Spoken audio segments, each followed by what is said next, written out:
Chapter 214. Su Fengyan walked on the lush green path. From time to time, he would stretch out his hand to push aside the messy reeds. "You're really not leaving?" Shu Xiu smiled. "I'm thinking," she replied.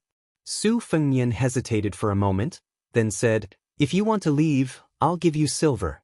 If you want secret manuals, I'll give you secret manuals. If you don't leave, Shu Xiu, let me ask you, do you want to be a princess consort?" Shu Xiu's heart trembled. She cautiously asked, "Princess consort?" Su Fengyan nodded. Princess Jing and Shu Xiu probed. With Princess Consort's devastatingly beautiful appearance, it would still be very difficult for her to disguise herself. Su Fengyan grunted in acknowledgement. This had only just aroused Shu Xiu's curiosity, which was as strong as a pond of reeds, but she didn't say anything else. At the same time, he treated Princess Jing and Pei Nanwei as if she was nothing. Wei Shuyang felt that it wasn't proper for him to be carried on His Royal Highness's back. He said, "Your Highness, this old Taoist can walk on his own." Su Fengyan laughed out loud. It's fine.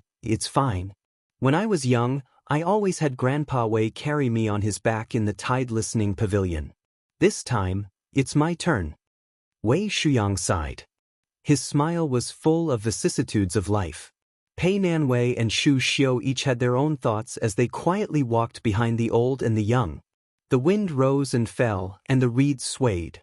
Finally, they reached the end of the path. The official road was full of silent killing intent. Su Fengyan first placed Wei Shuyang in a carriage. In front of him lay Blue Bird, whose life was uncertain, but seeing his calm demeanor, Su Fengyan let out a sigh of relief. He ordered Shu Xiu to lead some people to carefully collect the talismans and red armor. Finally, he walked over to Wang Mingyin's corpse and squatted down. He had only heard Su Xiao mention briefly about the attack and defense of Xiangfan. Although Wang Mingyin was the younger brother of Wang Yangming, the Confucian general of Xiangfan, he had a deep understanding of the Spring and Autumn Kingdom War. Back then, he had tried his best to persuade Wang Yangming to abandon the city and live in seclusion with him. However, that soldier of Shangyin was determined to sacrifice himself for justice, so Wang Mingyin could only watch from the sidelines until the end. Therefore, he did not have any deep hatred for Su Xiao. He only left behind an oath that he would not allow the Su family to enter Xiangfan.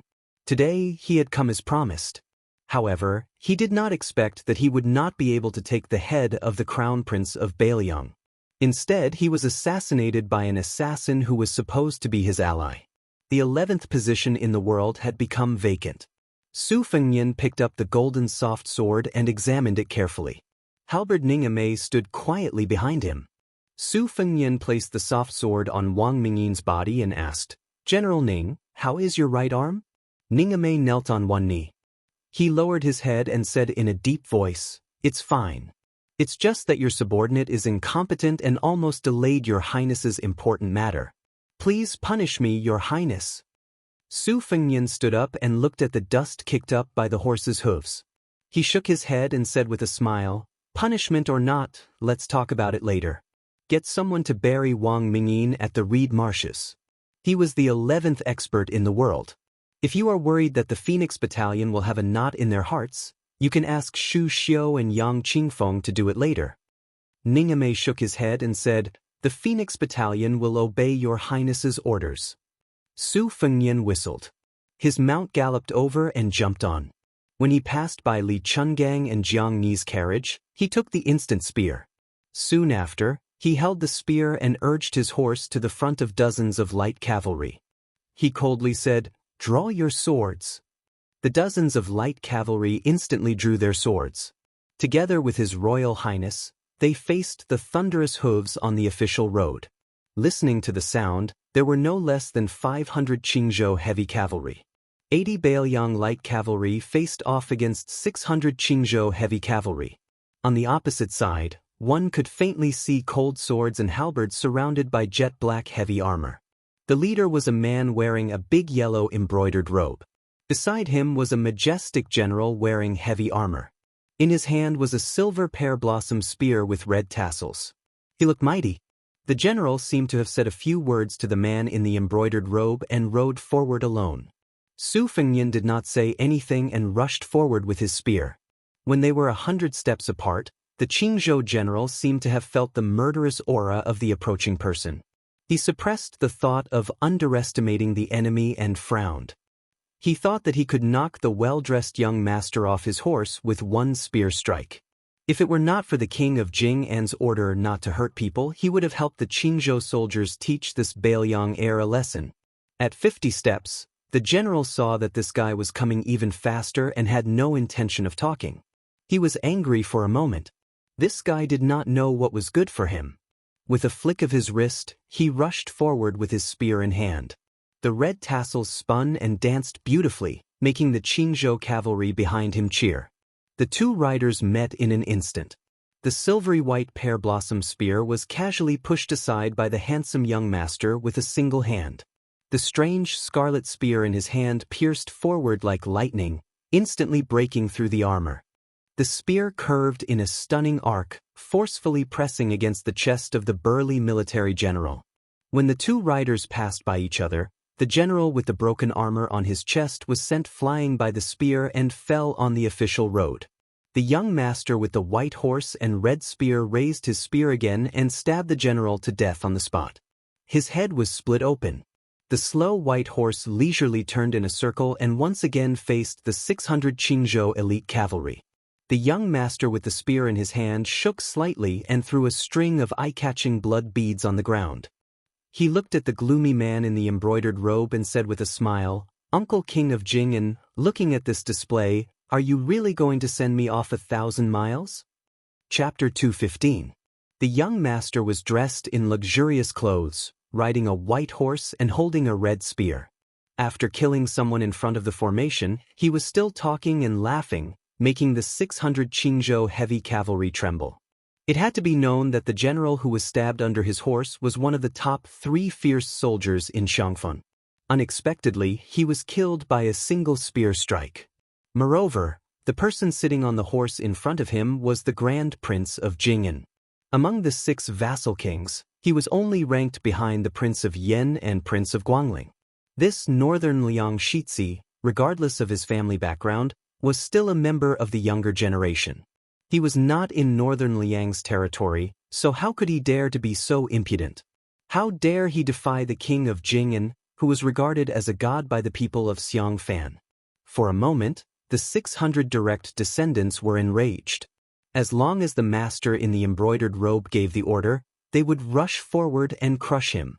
Not to mention that he was the heir of Bailiang, even if the king of Bailiang was here, so what? Did he really think that all the cavalry in the world were embroidered pillows?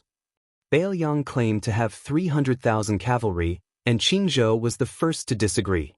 The king of Jing'an wore a yellow embroidered robe with 5 claws sitting on a dragon. The color was noble and superior to the blue and white ones. The embroidered robe was of the highest quality. Just the embroidered robe alone was half a grade higher than that of the Guangling king. It could be seen that His Majesty the Emperor treated this brother who had participated in the struggle for the throne with him very well. Prince Jing'an's appearance this time was finally free of his prayer beads. Unlike Prince Guangling, who grew fatter as he aged and appeared slightly bloated in an embroidered robe, Zhao Heng's embroidered robe fit him perfectly. He slowly raised his hand and waved it behind him. The 600 heavy cavalry instantly retreated in an orderly manner. There was no stagnation in the formation. It was clear that he was familiar with battle formations.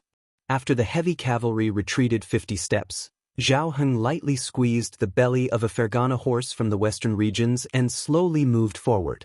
He ignored the corpse and the blood-stained red spear and calmly said, "No matter how brave and good the 80 light cavalry is, they can't stop 600 Qingzhou heavy cavalry. Indeed, they can't stop them, but 80 cavalry in exchange for 200 lives is still doable." Su Fengnian did not care. He narrowed his eyes and stared at his uncle, the king of Jing'an, who was scheming to kill him. In the city of Xiangfan, they could talk and laugh with each other. But here, they had already shed all pretense of cordiality. Su Fengnian was in a desperate situation and was full of hostility.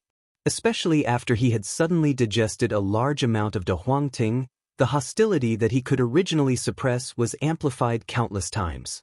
This was why he had the ruthlessness to kill the general of Qingzhou with his spear. However, Su Fengnian was not completely ignorant of military affairs.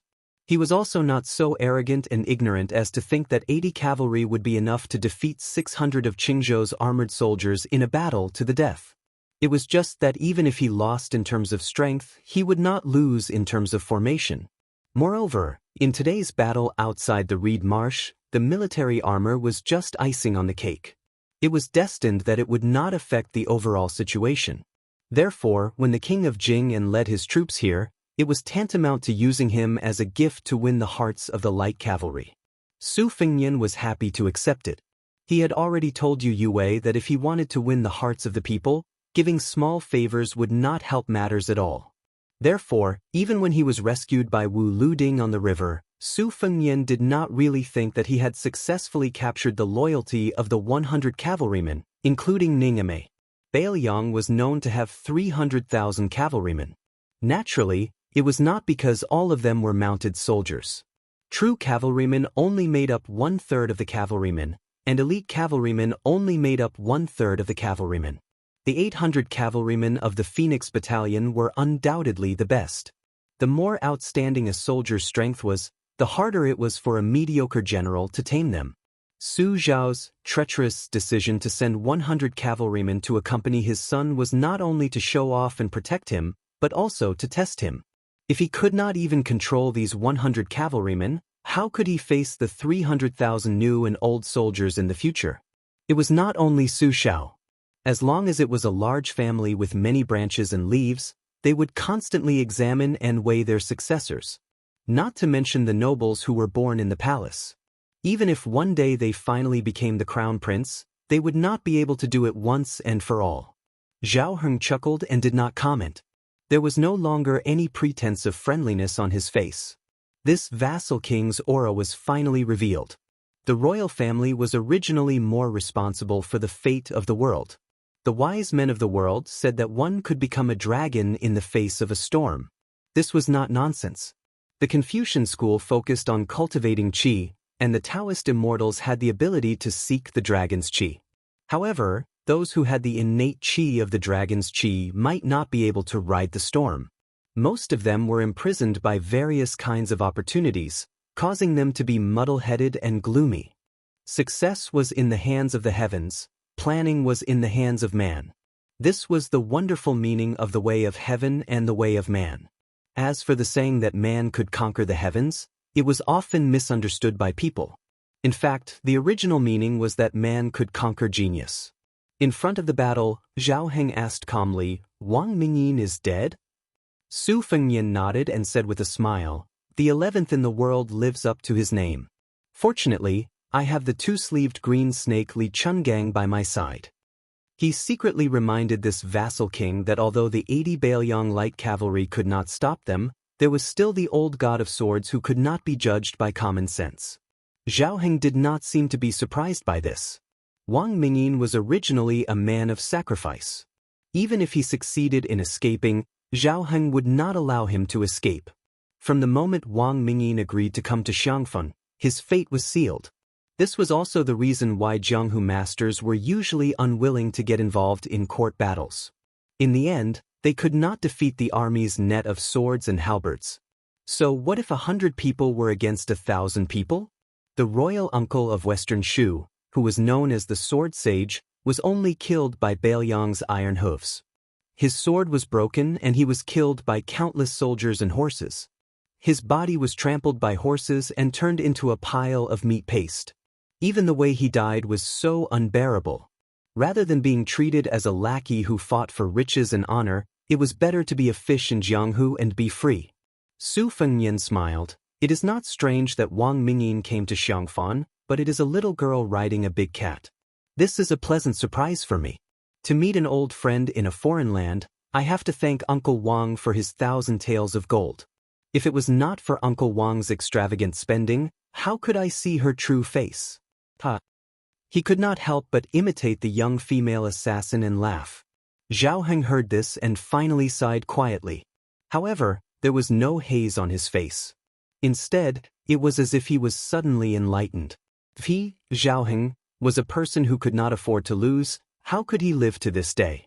Besides, this time he lost the battle of the Reed Marsh, but he did not lose the secret battle in the court and instead won. Was this the only person in the world who was allowed to hide? Xiaoheng smiled and said, Fengyan, do you bear a grudge against Uncle Wang from now on? Su Fengyan did not think that Xiaoheng would ask such a direct question. For a moment, he was silent. The person on the back of the horse in front of him was an outstanding talent of Su Zhao's generation. He had lost to the current emperor in the struggle for the world. Although he had lost to Su Shao in the Spring and Autumn War, in terms of scheming, Su Fengyan was not conceited enough to stand shoulder to shoulder with him. If it was not so, Su Fengyan would not have drenched his clothes and back that day at the Skinny Goat Lakeside Inn. Today, Xiaoheng had come up with one vicious scheme after another.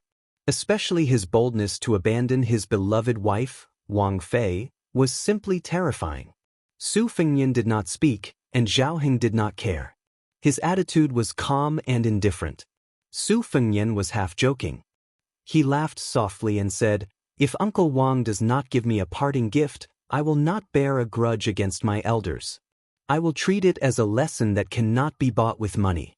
In the future, I will not dare to underestimate the heroes outside of Bailiang. Xiaoheng, who was holding the reins, unconsciously rubbed his thumb and index finger. He said calmly, Unfortunately, this king does have two small gifts. Su Fengyan's heart jumped. His long and narrow red phoenix eyes exploded with hostility. He laughed coldly and said, Since Uncle Wang wants to give them, I have no reason not to accept. What a big tone. Xiaoheng could not help but sigh. For some reason, he thought of his eldest son, Zhao Sun. In terms of military strategy, intelligence, and meticulousness, the two princes of the same age did not have a clear advantage. However, in terms of courage and insight, Zhao Sun was far inferior. However, this could not be blamed on Shang. Shang had grown up in Jing and Palace and was trapped by the complicated rules of the vassal state. He did not have many opportunities to gain real experience. On the other hand, Shang had lived in Xiangfan for more than 20 years. Many principles could not be taught by words. Thus, Shang had only inherited the feminine side of his father. The masculinity and fierceness that came from killing on the battlefield was lacking. This kind of ambitious and ruthless character was not something that could be raised by killing a few servants. This Su Fengyan did not look like lame Su at all. However, his methods and temperament were 80 to 90% similar. If he were someone else's child, who would dare to openly kill someone in front of a battle? Xiaoheng clearly sensed Su Fengyan's strong murderous intent. He laughed it off and bent down to untie a long and beautiful package from the horse's back. It was slightly cold to the touch, and the chill pierced through his skin. Xiaoheng smiled and said, In this sword box, there is half an ancient sword and a knife manual. This king asked for them from Martial Emperor City. Fengyan, you practice the knife, so the knife manual will be useful. As for the ancient sword, there is no harm in telling you directly. I originally intended to give it to Old Sword Godly after seeing you off. Su Fengyan was shocked and asked, Half a wooden horse cow? King of Jing'an looked up to the sky and laughed. That's right. Xiaoheng then looked straight at Su Fengyan. For the first time, he did not conceal his murderous intent. He said coldly, Do you believe that this king is the only person in the world who can ask that Earth Immortal to leave Martial Emperor City?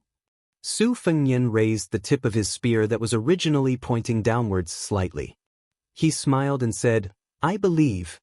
Xiaoheng's murderous intent disappeared in a flash. His expression returned to calmness and serenity, and there was even a trace of a hero's loneliness. He threw the sword box to Su Fengyan, turned his horse around, and said in a flat tone, The knife manual is the only secret manual that exists in the world. It is nameless, but that person has destroyed countless top swordsmen in his life. You can imagine the importance of this knife manual. Su Fengyan, in the future, if Zhao Sun has the opportunity to leave Qingzhou, whether it is to go to Bailiang or to return to that city, I hope that you will not forget to give me a small gift today. Whether it is me or Su Shao, we are both old people. In the future, it will definitely be you who will come to the stage to stir up the clouds and rain with one turn of the hand. The grudges between your father and I can be considered to have ended cleanly today. You must know that going against the flow of the situation is like drinking wine, but going with the flow is like pouring tea, am I right? Su Fengnian reached out to take the sword box that contained half a wooden horse cow. He hugged it in his arms and did not say anything. King of Jing'an, who was wearing a large yellow embroidered robe, rode away, leaving behind a cloud of dust. Su Fengnian silently turned his horse around and returned with his spear and the box. The 80 riders' eyes were burning with passion. The horse formation immediately opened up a small path in the middle. Su Fengnian rode past and said softly, "Put away your knife." Chapter 216. From the beginning to the end, the king of Jing'an, Zhao Heng, never mentioned the princess consort Pei Nanwei. It was true that nobles were emotionless and thinner than paper. After Su Fengnian dismounted, he approached the corpses of the Bailiang light cavalry and the wounded. He stuck the spear into the ground and walked to a young cavalryman whose wound had been personally bandaged by Yuan Meng. He squatted down and took over Yuan Meng's work. All the light cavalry could clearly see that His Royal Highness's movements were skillful, especially when he lowered his head and bit the knot tightly. Even Great Halberd Ningame was moved. They had some understanding of His Royal Highness's nature on their journey. He had risked his life to save people at the gates of hell, but after that, he had never been courteous to anyone on the ship. Later on, during the battle with the Qingzhou Navy, he had led the charge. Did he shrink back at all and damage the spirit of the Bailiang army? Even the king of Jing and Sun was thrown into the water like a drowning dog. Who would dare to say that if he had been there, he would have hung the deputy commandant of the Eastern Forbidden City from Gu Jiantong's old subordinates on the city wall? Today, not to mention how domineering he was when he used his blade to save himself, the Phoenix Battalion was shocked by his amazing blade skills. Just now, he had personally led 80 cavalrymen to face 600 heavy cavalry and even stabbed the Qingzhou general to death with his spear. Before the battle, he only said that he was going to draw his blade. After the battle, he only said that he was going to withdraw his blade. How similar was this temperament to the king of Bailiang? And now, he was silently bandaging the wounds of a small cavalryman whose status was thousands of miles away. When did he say anything pretentious? Su Fengnian stood up and said softly to the cavalryman whose eyes were red, "I know your name. You are Wang Chong. When I was practicing my blade skills at the bow of the ship on the Spring God Lake, you were on guard duty." Su Fengnian paused for a moment and said, "At that time, the one who was on night duty with you was called Lin Heng. He died in battle, stabbed to death by Wang Mingyin's halberd. I remember when you were quietly arguing with him at the bow of the ship, Lin Heng spoke up for me, saying that I didn't practice the saber for show. It's a pity that he died." Su Fengnian stood up and took out the instant spear. He walked towards the carriage and said calmly, "I hope I won't die again." More than 90 white horses were loyal to him. Regardless of whether they were injured or not, they all knelt down and said in a deep voice, "The Phoenix Battalion is willing to fight to the death for His Royal Highness. Don't retreat." In the distance, Princess Jing and Pei Nanwei's face was pale and her expression was complicated. At the edge of the scattered cottages in the reed marsh, an old man stood up and left. He grabbed a handful of grass that could be found everywhere and used for divination. This was a lost ancient divination method. Grass could be picked anywhere, but not everyone could use divination to see the secrets of heaven. Therefore, among the 8 ancient treasures, including the tortoiseshell, divination was the easiest way to get started, but the hardest way to get the Tao. The old man who looked like a scholar seemed to casually tear the grass again and again, throwing it all over the ground. As he walked out of the reed marsh, he coincidentally bumped into a young man who was walking out of the dense reed from another place. Behind him was a talisman general in red armor who looked like a celestial soldier. The young man was neither angry nor happy, only muttering something to himself. When he saw the old man, he was not on guard at first, but he was afraid that the puppet behind him would scare the unrelated people. After carefully sizing him up, he let out a sigh of relief and smiled brilliantly, revealing a mouthful of white teeth. He seemed harmless. He stopped, obviously wanting to let the old man go first. It was hard to say whether he loved the young, but he was full of respect for the old man. The old man did not seem to take it to heart. When they brushed past each other, he said softly, "Zhao Kai, did your mother tell you that before she gave birth to you, she dreamed that the sky opened up and 4 celestial beings arrived with the sun in their hands? Believe it or not, when you were born, this old man saw with his own eyes that the red sun rose in the night and the red light surrounded the room. As for the white snake you killed when you were 6 years old, it was rumored to be the young son of the White Emperor, but it was fake. It was just to prove that the Red Emperor of the Imperial Astronomer killed the White Dragon." This old man deliberately teased that old fool Nenhuayu. Zhao Kai was dumbstruck with his mouth wide open. He then trotted behind the old scholar and asked with a smile, "Old mister, you know my mother?" The old man chuckled and joked, "Don't worry, I'm not your grandfather." Zhao Kai did not know whether to laugh or cry. He waved his hand to hide the red armor that could defeat 4 golden armor. He was not the least bit afraid that the mysterious old man had ulterior motives. He said shamelessly, "It's good that you're my grandfather. Old mister, why don't you tell me about my mother's past?" The old man did not stop walking and shook his head. "It's full of sad and tragic events. What's there to say and what's there to hear? Stories are stories of the past. It's useless to talk about them." Zhao Kai flattered, "Hey, old mister is really knowledgeable." No wonder the southern supervisor was deceived. This explanation of the story is really interesting. The old man laughed and scolded, "You little brat, you still don't know that Nan Huayu's surname is Nan Huai and not Nan. That old guy couldn't wait to give his granddaughter to you." Zhao Kai exclaimed and blushed with shame, "I really didn't know that the southern supervisor's surname is Nan Huai. There's such a strange surname?" The old man waved his hand and said bluntly, "Stay away from this old man. You little brat, your aura is too strong. Don't make this old man unable to play chess in the future. In the past 20 years, only a little girl with the surname Jiang can surpass you in terms of providence in the world." Zhao Kai still acted as if he did not have any ulterior motives. He shamelessly followed behind the old man as if he had picked up a treasure on the road. Chapter 217. The old man looked back and said, "The Zhao family is lucky to have a kid like you. Just now, I was talking to a little girl in the reed marsh. You go to the Carp Guanyin Temple 10 miles away. She will go there alone later. If she sees the fire in the reed marsh, you must stop her. The second daughter has the second class of the 36 ranks of women, a young phoenix. You can keep her by your side as a little wife. You have lost 4 red armor talisman generals in a row. If you can get her help, it will be no different from 40 red armor talisman generals. She and a few others will be the top figures in Jianghu 10 years later. In the previous 100 years, there were only 2 or 3 Earth immortals. These 100 years have been strange. Let me count with my fingers. 4, 5, 6, 7, at least 7. Plus your old enemy, it might be 8.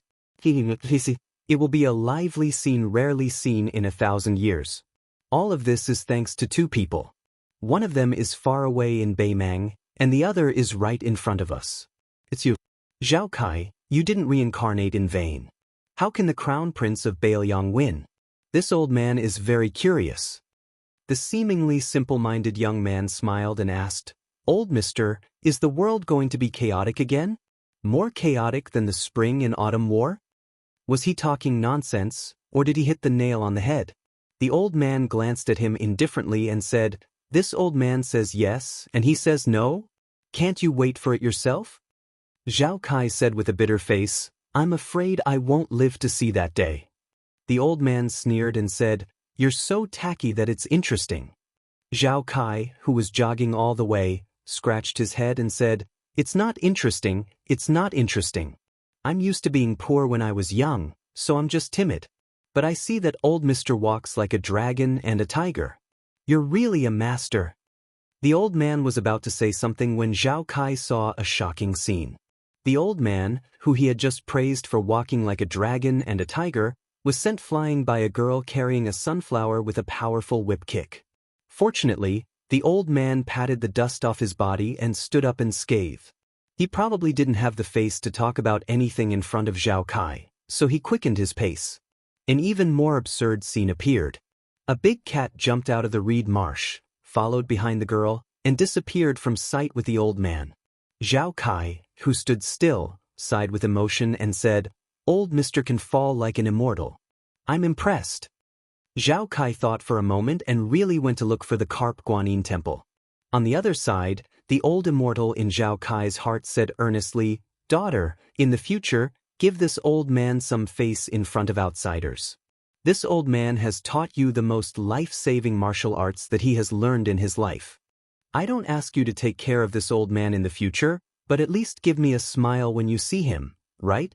The girl with a sunflower on her shoulder and a burly cat behind her hesitated for a moment before she forced a stiff smile with a serious expression. The old man said helplessly, "Forget it, forget it."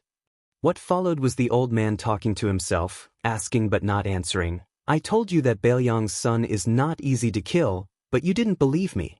Now you've failed, right? It'll be hard for you to find another chance. As for King of Jing'an, don't look for trouble with him. Zhao Heng still has some ability and luck. Old Monster Wang has no children in his life. In the past, he made an agreement with the late emperor that he only recognized Zhao Heng as his half-adopted son. If it's not unexpected, the Jianghu will be like the scholars of the past 100 years. Talents will compete for supremacy. It'll be difficult for this old man and old Monster Wang to stand out and look down on everything. Today, Wang Mingyin was killed by you, but you still have a chance. However, this old man will tell you first. Don't be in a hurry to kill those who have the potential to step into the realm of Earth Immortals. Firstly, I'm afraid you won't be able to kill them. Secondly, I'm afraid you'll kill them and make the Jianghu boring. Don't laugh at this old man, don't pretend to laugh. This old man is terrified. Daughter, think about it. When they become immortals in the eyes of the world, you can kill them. Isn't that the best? Just now, this kid surnamed Zhao can't be killed. Otherwise, it'll be a waste of this old man's effort to catch the white snake and put it in front of him. As for the birth chart of the young phoenix, this old man is just bluffing. How can there be so many coincidences in the world? If the streets are full of them, they'll be too worthless. Alas, this old man can't do anything about you. Who asked you to look like this old man's daughter who died young? The old man sighed again and asked, "Oh right, do you still like to collect hairpins now?" The girl, who always gave people a naive feeling when she wasn't killing people, was carrying the sunflower. Finally, she showed mercy and agreed. For the first time, the old man showed a helpless expression. Who was he? I killed 3 million people with my 3-inch tongue. Together with Su Xiao the butcher and Han Diaoxi the cat, they were known as the 3 great devils of the world. Out of the 14 sages of the spring and autumn period, I dominated the top 3. The old man looked at the clear sky and squinted his eyes. Without any reason, he said, "It's going to thunder." The girl stood on her tiptoes and covered the old man's head with the sunflower. She chuckled. The old man laughed heartily and said, "Rolling heavenly thunder can kill Qi Xuanzhen, but it can't kill this old man, daughter. Let me tell you a secret. This old man is really an immortal."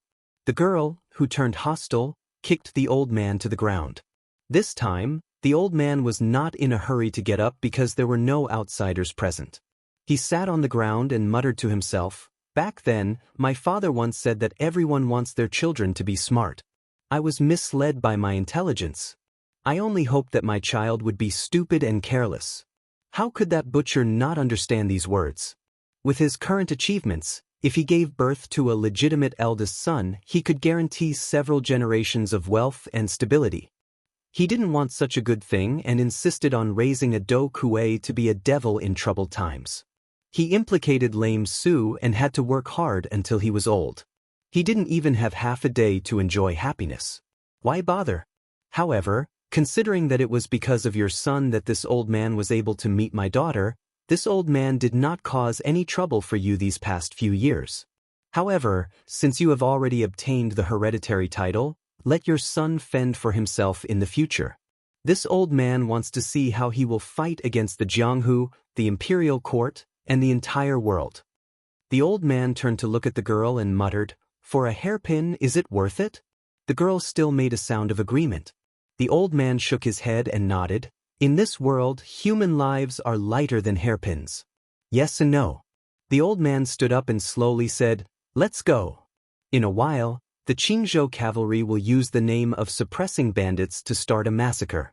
This reed marsh will still be lush next year, but the hundreds of lives will be lost. Chapter 218. Su Xiao only brought a few Bailiang retainers with him as he left the Demoyai Inn. It was summer, and the capital was hot and humid. The chirping of cicadas was irritating, and the air above the rooftops was filled with white steam. The road was scorching hot.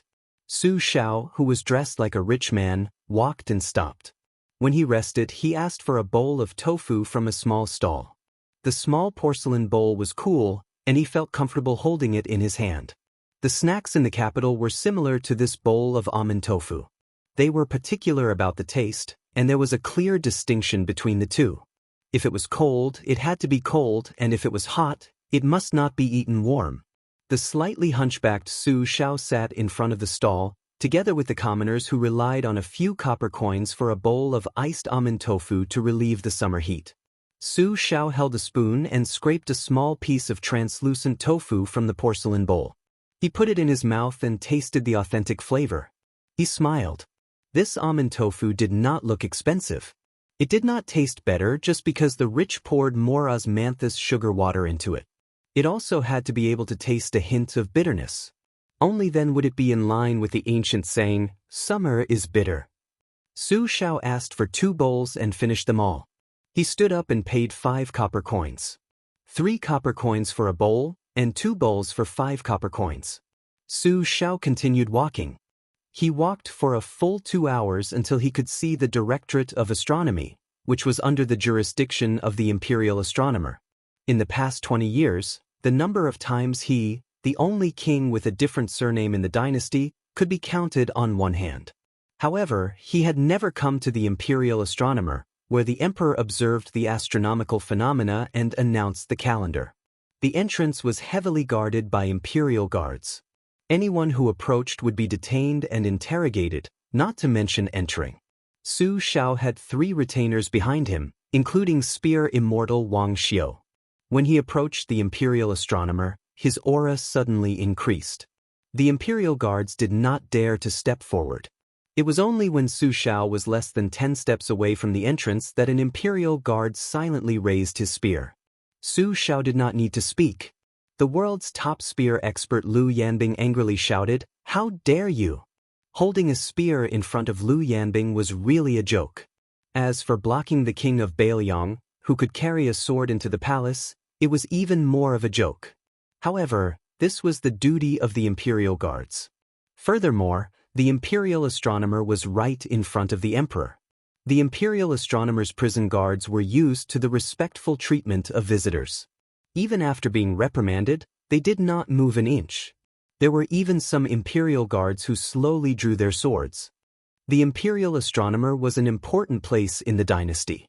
Even the important figures of the ministers and aristocratic families would not dare to trespass.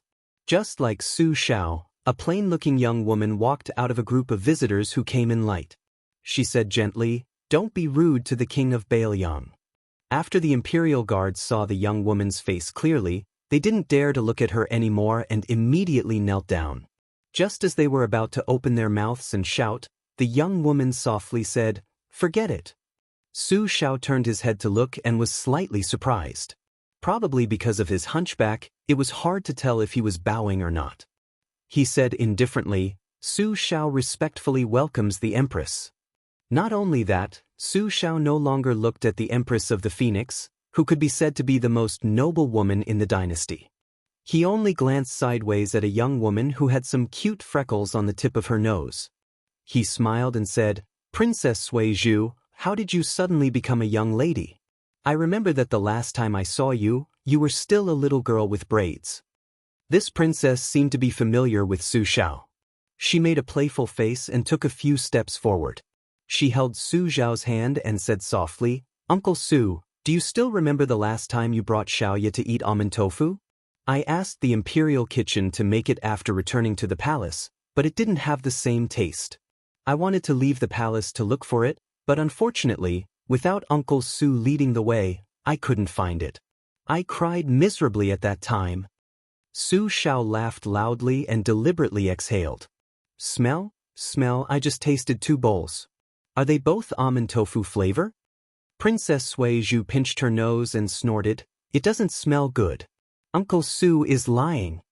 Su Zhao's attitude toward the most famous woman in the dynasty could be said to be flat and abrupt, but it seemed that he was very intimate with the little princess in front of him, who was famous for being mischievous. With Su Zhao's status, if he liked you, he liked you. If he didn't like you, scolding you would be considered light. You also had to have some qualifications to be scolded by this person. Why did he have to pretend? In his life, Su Xiao had scolded the old Grand Secretary, the teacher of the current Grand Secretary Zhang Julu, General Gu Jiantang, the Duke of Huainan, and even the King of Jing'an. As for the official who was beaten half to death by him outside the palace with the scabbard, although he was still lying in bed half to death, his reputation had skyrocketed in the dynasty. Everyone praised him as a loyal official who had the strength of the country. It should be known that this guy had previously been criticized by the people in the capital as well as the 30,000 students of the Imperial College for his improper conduct. Now, all of them were praising him in unison. It could be seen that if he could be beaten and scolded by Su Xiao, the king of Bailiang and a pillar of the country, as long as he didn't die, not only could he break even, but he could also make a lot of money. Su Xiao let the Empress enter the Imperial Astronomer first and pulled Princess Sui Zhu behind him. He raised his head and glanced at the plaque that said, "Beautiful Land Connecting Way," and sneered, "Beautiful my ass." The Empress, who was walking in front, frowned faintly, but only smiled slightly. Princess Sui Zhu, who was holding Su Zhao's arm, nodded vigorously and echoed, "Beautiful my ass." Chapter 219. Su Xiao smiled and said, "Xiaoya is still to Uncle's liking. These days, you've been facing a bunch of eyesores. In order not to look at them, you don't even know where to put your eyes." Princess Sui Zhu, who only wished for the world to be in chaos, chuckled and made a weird gesture of slitting her throat. It was unknown who she had learned it from, but she said softly, "Uncle Su, it would be satisfying to kill them all." Su Xiao sighed and said, "What a pity. It would be good to have a daughter-in-law like you. When we get back, Uncle will definitely hang Fengyan up and whip him to vent Xiaoya's anger. Not only is this kid unlucky, he also angered Xiaoya on Wudong Mountain. He deserves a beating." The princess said, "Since Uncle has said so, whether it's true or not, Xiaoya won't lower herself to that guy's level." Su Xiao said sincerely, "Xiaoya, don't lower yourself to Fengyan's level. Next time you go to Bailiang to play, don't skip the prince's mansion. You don't lack the strength to kick a few times. At the same time, let Fengyan take you to see the scene of thousands of carps rolling around. It's very beautiful. Xiaoya, Fengyan has the phoenix in his name and you have the wind in your name. This fate is not small." Princess Sui Zhu Zhao Fengya giggled. The Empress did not lead Su Xiao to the Tongtian platform where the officials of the Imperial Astronomer gathered. Instead, she went to the crop altar, which was paved with soil of the east green, south red, west white, north black, middle, and yellow. Nowadays, this kind of precious soil came from the Guangling prince's jurisdiction. The Guangling prince was criticized by the entire dynasty for being greedy and insatiable. The Empress called softly, "Ugh." At her age, Princess Sui Zhu dared to shout for His Majesty the Emperor to kneel on the ground and carry her on his back. It was said that the Emperor could only beg his daughter for mercy with a bitter face. It was only when she came to her biological mother that she appeared obedient. She immediately let go of Su Dajua's arm and quietly left. She said that she was going to the Tongtian platform to learn from Nanhuai Jianzheng. The Empress looked at the crop altar, which was not very tall, and said in a gentle tone, "These years, he has always kept the general's advice in mind. She likes to walk barefoot in the room and often eats coarse grains. Her body is indeed much better than when she was young." Su Xiao clasped his hands behind his back and said calmly, "All this nonsense about the weather dropping and the Earth's qi rising and the Earth's qi being collected is all made up by the useless Confucian scholars of the Imperial Astronomer. Su Xiao only knows that the barefooted are not afraid of those who wear shoes. My family's children have been raised this way since they were young. That's why they are still alive and kicking. The Empress did not take it seriously. It was unknown if she really did not understand the meaning behind his words. She just changed the topic and said softly, I heard about the Gangnam-do incident. The one who wrote the admonition for women has already been sent to the Changchun Palace by His Majesty. Su Xiao did not say anything. The Changchun Palace was called Changchun, but it was actually the cold palace of the current dynasty. For the concubines in the palace, it was the most terrifying prison in the world. This woman who controlled half of the palace still had a cold and cheerless appearance that did not show the slightest emotion. The common people of the dynasty only knew of her gentleness and virtuousness. Only the rich and noble families knew of her power. Su Xiao turned to look at the heavenly platform and snorted coldly. Letting go there, is she afraid that I'll make a move on Nen Huayu, who was only a minor 8th-rank Qilin back then? Su Xiao did not bring his saber today. The Empress is worrying too much. The Empress did not say anything, as if tacitly agreeing. Su Xiao turned around and walked straight to the heavenly platform. She did not turn around, nor did she turn her head. She was still looking at the top of the crop altar, but there was finally a trace of anger in her voice. Great General! Su Xiao did not stop and sneered. Zhao Ji, have you forgotten how she treated you back then? How you treated her back then? The Empress, who was directly called by her name, said coldly, Enough. Su Xiao, so what if you take away a pillar state with an empty title? So what if you lose Tu Liao? You've obtained a hereditary title that does not conform to our dynasty's ancestral system. The hunchbacked and lame Su Xiao said indifferently, the imperial court wants Tu Liao. Zhang Julu wants to reform, and he wants to be the mainstay. Frankly speaking, Su Xiao will give it to him without any nonsense. So what if the pillar state is handed to him? But who is Gu Jiantang? Does he think he can ride on my head and shit and piss? As for that madman Zhao Heng, he has no one to back him up. How can he be so shameless as to make a move on a junior? The Empress said calmly, I'm the only one who heard these words. Su Xiao continued forward. She did not stop him. Instead, she walked up to the crop altar and said in a cold voice, When Su Fengyan first left to travel, the king of Yen sent out 9 jade hook assassins. I was the one who personally sacrificed 18 lives to stop them. At that time, I still thought that Su Fengyan and still had hope of a marriage. Su Xiao stopped and happened to see the lively Princess Wei Zhu standing on the corridor outside the attic. She was leaning on the railing and waving her hand.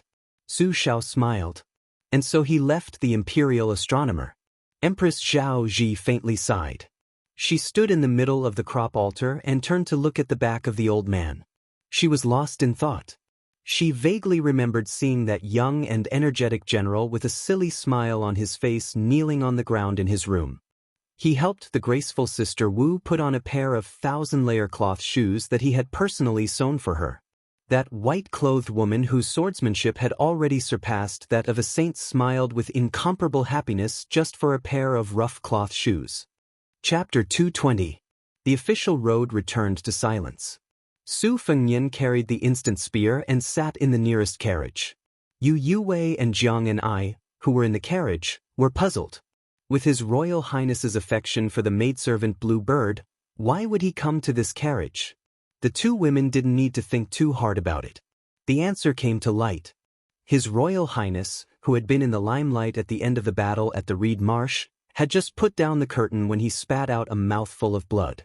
He accidentally spat it onto Yuewei's chest as she held the cat. Her white dress and white cat were stained with scarlet red. It was a ghastly sight. Not only that, Su Fengyan had just sat down cross-legged against the wall of the carriage when blood began to seep out of his 7 orifices. Yu Yuwei discovered that the clothes in front of his chest were in tatters. There was even a crack in the strange green silk armor inside. Su Fengyan, who didn't have a trace of life on his face, covered his wound and gasped for breath. Get out of the carriage. First, go and call Old Sword Godly over. Then, tell Ningame that everything will be handed over to him. I won't show myself for the time being. Yu Yuwei couldn't care less about Wu Mainyang and hurriedly got out of the carriage. When Jiang and I lifted the curtain, she turned her head to take a look. His Royal Highness seemed to be trying to force a smile, but blood was pouring out of his 7 orifices. As a result, his face was truly repulsive. Su Fengnian knew his own suffering. He closed his eyes and breathed in and out with great difficulty using the Great Yellow Quartz incantation and the deed of thorough comprehension. However, he breathed in more than he breathed in, causing his breath to be extremely turbid. Every breath brought with it a piercing pain. This kind of hardship was no longer as simple as pure physical torture. The Taoist standing study described the human body's 36 major acupoints and 72 minor acupoints as the paradise. Many acupoints were not named for nothing, but each had a profound meaning. Su Fengnian was forcibly instilled with the cultivation of the Great Yellow Court by Wudong's old chief, Wang Zhongluo, so he only dug 6 acupoints and opened 14. The rest of the majestic qi was like a hidden dragon hibernating in the remaining acupoints so that it wouldn't invade his meridians. Relying on the Taoist incantation, he slowly absorbed the qi, which was beneficial to him. Later on, when the Guanyin statue in Xianxia city traveled in the night with thousands of ghosts, he saw the profound benefits at first glance and ascended to the second layer. At that time, Li Chungang stopped the two from looking at each other. After that, he reprimanded Su Fengnian for acting recklessly. Unexpectedly, today's battle was like a spring thunder that awakened all living things. Most of the acupoints in his body were opened, and the 6 layers of the Great Yellow Quartz skyrocketed to the 4th layer. This was supposed to be the vast genuine qi that Su Fengnian could only withstand after he cultivated the physique of Vajra realm. Not long after, Li Chungang entered the carriage with a solemn expression. When he saw Su Fengnian's half-dead state, he frowned and asked in a deep voice, exhaling one Najio, "Are you really determined to take the Great Yellow Court over your life? Without your life, so what if I give you 10 portions of the Great Yellow Court?" Su Fengnian raised a finger with difficulty, as if he was smiling. The meaning of this little action was that there were no 10 portions of the Great Yellow Court in the world. The Great Yellow Court only existed in Wudong for 100 years. If he did not fight for it, wouldn't he be punished by the heavens early? The phrase, Lulan Lulan will not return until it is broken, originally came from a popular frontier fortress poem. It was widely retold in the orthodoxy to explain the determination of the Great Yellow Court Pass of the Great Yellow Court. Countless painstaking Taoist masters were blocked outside the Great Yellow Court Pass. There were at least 20 Taoist masters on Mount Longhu who cultivated this pass but could not come out, opening the acupoints to nurture the sea of qi, and forming a world of its own. This was the Taoist master recorded in the orthodoxy's classics who controlled the world and yin and yang. If he could close the acupoints as he wished, he would be a free and unfettered immortal. Under this, so what if you were the Taoist master of Mount Longhu? You would still be half true and half secular. At this moment, Su Fengnian was desperately trying to prevent the genuine qi in his sea of qi from leaking out. Therefore, the old god of swords saw through his intention of spitting out less and taking in more. Why would such a great person like him, the heir to the throne of the king of Bailiang, learn martial arts in such a way? Even Li Chungang could not understand. Although he did not understand, he could not just watch this brat die from his meridians exploding. He reached out and flicked his finger at the space between Su Fengnian's eyebrows. Entering the Tao with the sword, this finger was called the heaven-striking bell.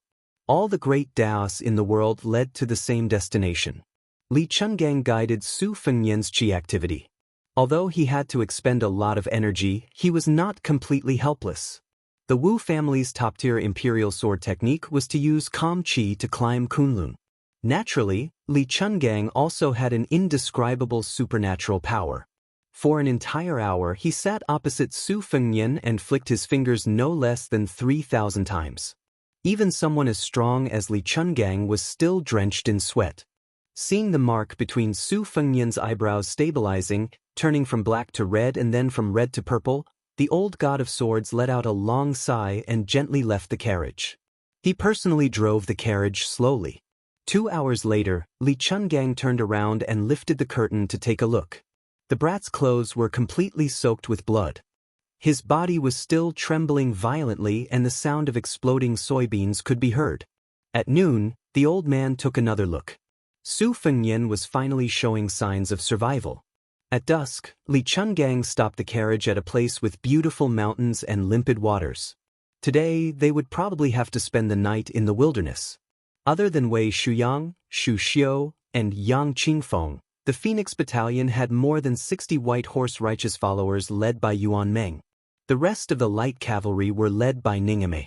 They were dealing with the aftermath and bringing up the rear in order to deal with the Qingzhou heavy cavalry that might launch a pursuit. However, Chu Lushan would be able to arrive very soon.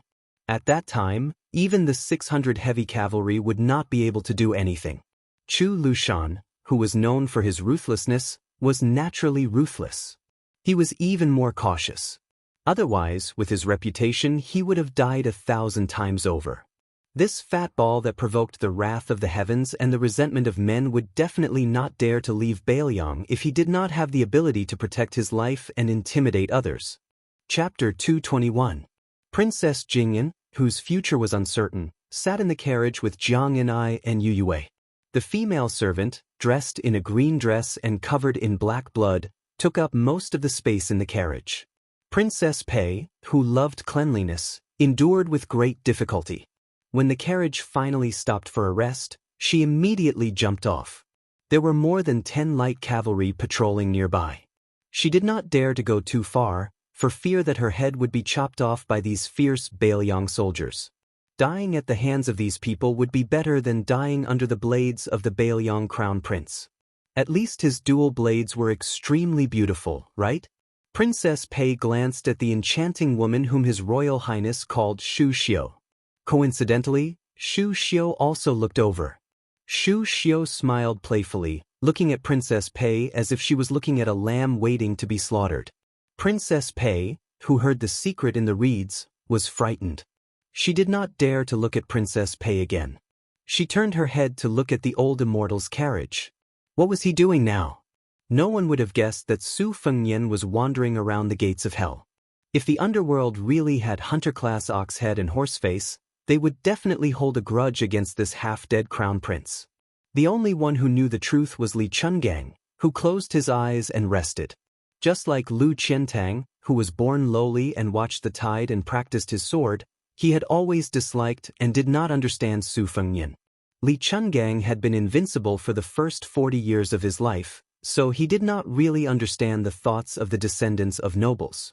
To a large extent, he was disdainful. He always felt that these nobles who relied on the protection of their ancestors were not worth mentioning. They could not endure hardships and were afraid of death. Therefore, in martial arts, they often lost to ordinary people, not to mention fighting side by side with geniuses like Wu Luding. When he came out of the tide-listening pavilion in Bailiang and found out that this kid was practicing the blade, he almost laughed his head off.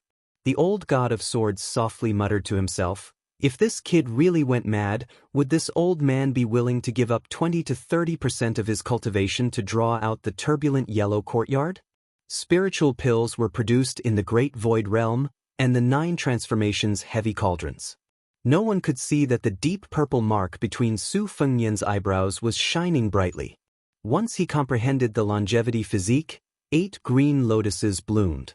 Su Fengnian's aperture acupoints emitted wisps of purple qi that lingered around the carriage. When the sun set, he finally opened his eyes and understood the essence of the grand yellow courtyard. He smiled and said, "The immortal bait of the past, I've tasted it today." When His Royal Highness bent down and walked out of the carriage, Princess Pei subconsciously took a few steps back. This person was like a bloody demon. It was truly terrifying. Not only Princess Pei, even Jiang Yan'ai, who revered ghosts and gods the most, immediately climbed back into the carriage. Li Chungang snorted coldly and said, "I stepped on dog shit again." Su Fengnian sniffed the smell on his body. It was pungent and unpleasant. Although his body was dirty, the impurities in his body had all been removed.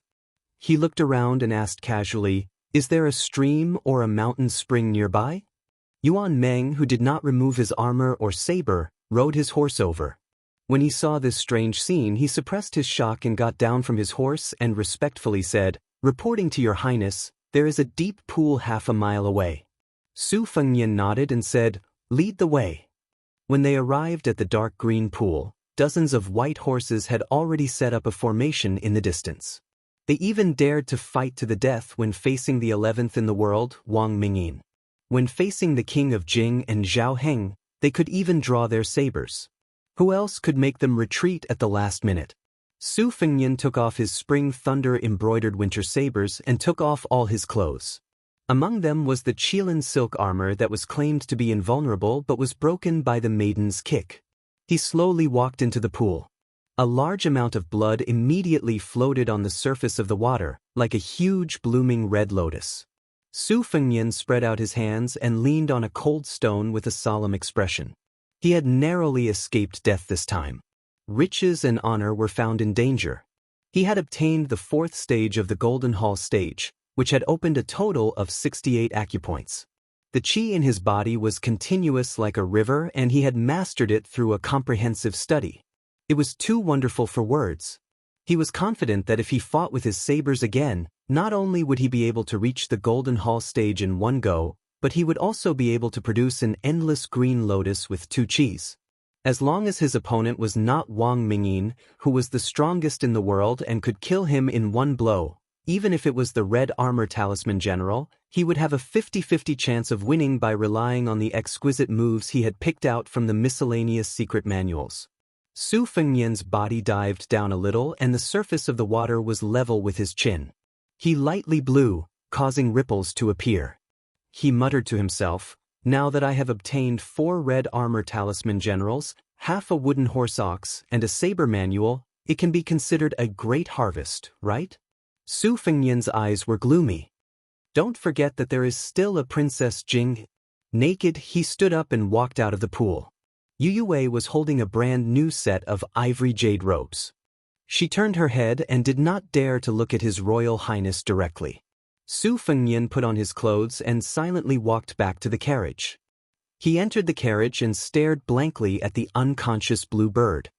He stretched out his hand and gently stroked the delicate and pretty face that he had forgotten to carefully examine because he was too close to her.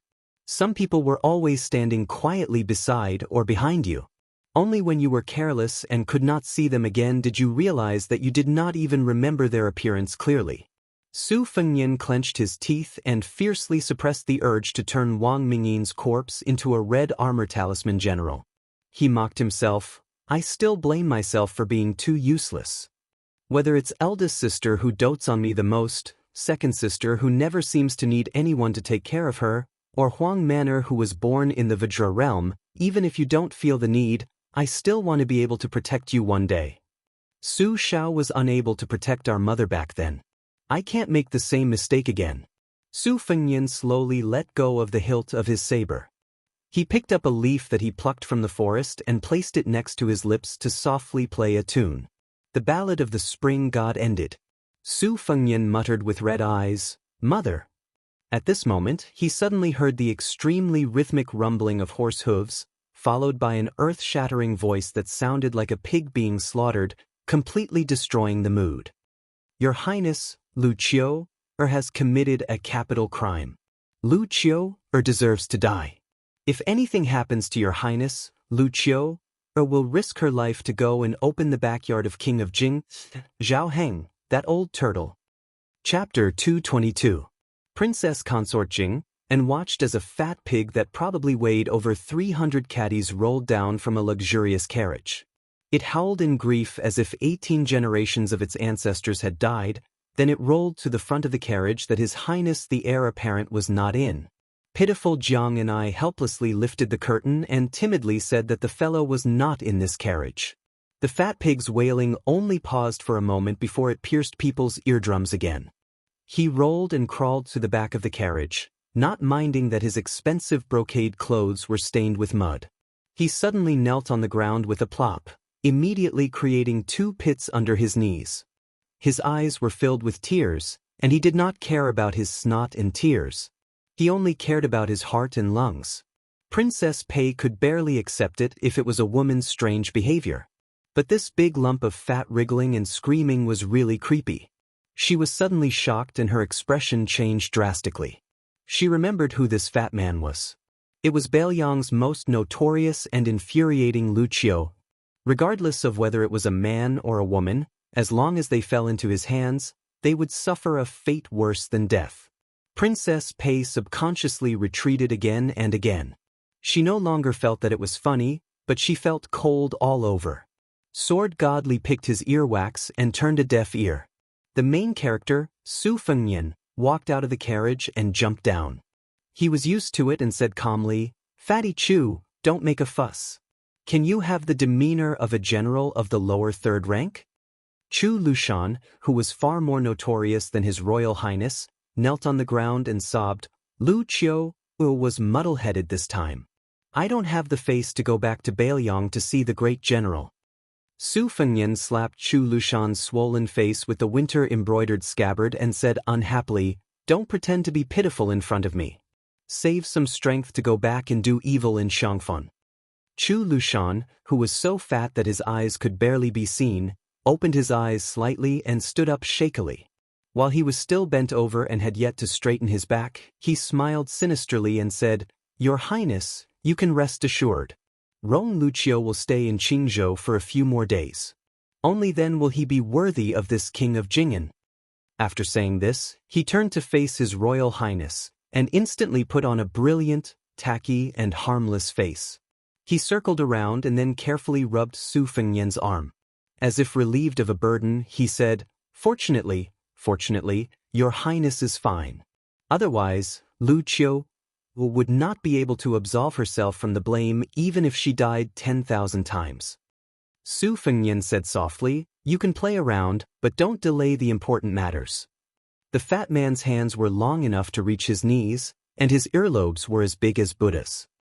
He laughed and said, "Lu Qiu can't do any great deeds, but she is naturally good at small things that can't be shown in public." Princess Pei looked at the two men with different appearances talking over there. It seemed warm, but her palms were already sweaty. Originally, the deeds of Baoyang were all hearsay. Even if it was a tragic thing, it would not be true if it did not concern her. However, after coming to the Reed Marsh, she realized that there was almost no one normal from Baoyang. There was the Crown Prince of Baoyang who used a knife, the maid in green who used a spear, the old immortal who used a sheepskin fur coat with a sword, the 100 bodyguards and light cavalry, and the fat pig in front of her. Pei Nanwei had been in the prince's mansion some time ago. She heard that when this person came to Qingzhou, he killed several beautiful women from landowning households. When one of them was sent back to her family alive, it was said that she only had a penis left. There was also a rumor that a fair-skinned young lady in the prime of her youth was taken into a carriage on the street. In less than half an hour, her body with messy clothes was thrown out of the carriage at the end of the road. None of the officials of Qingzhou, who had always been protective of each other, dared to stop him.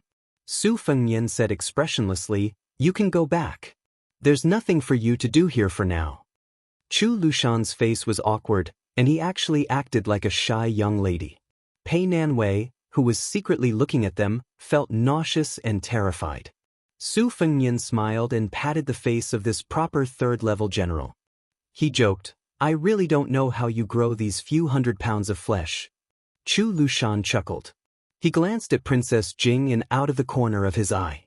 He probably recognized her identity and naturally saw her as His Royal Highness's exclusive plaything. There was no obscenity in the eyes of the lecherous fatty, only an indescribable gloominess. Princess Pei almost had her heart and liver broken. Her limbs were weak as she slipped into the carriage, no longer daring to watch.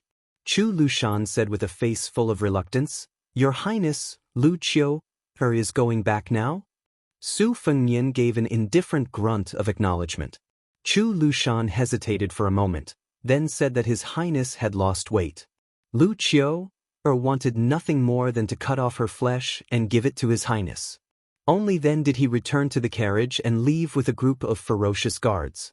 During this time, he brushed shoulders with the halberd Ningame. He muttered, "Useless thing, and you call yourself a Baoyang? You're a ball."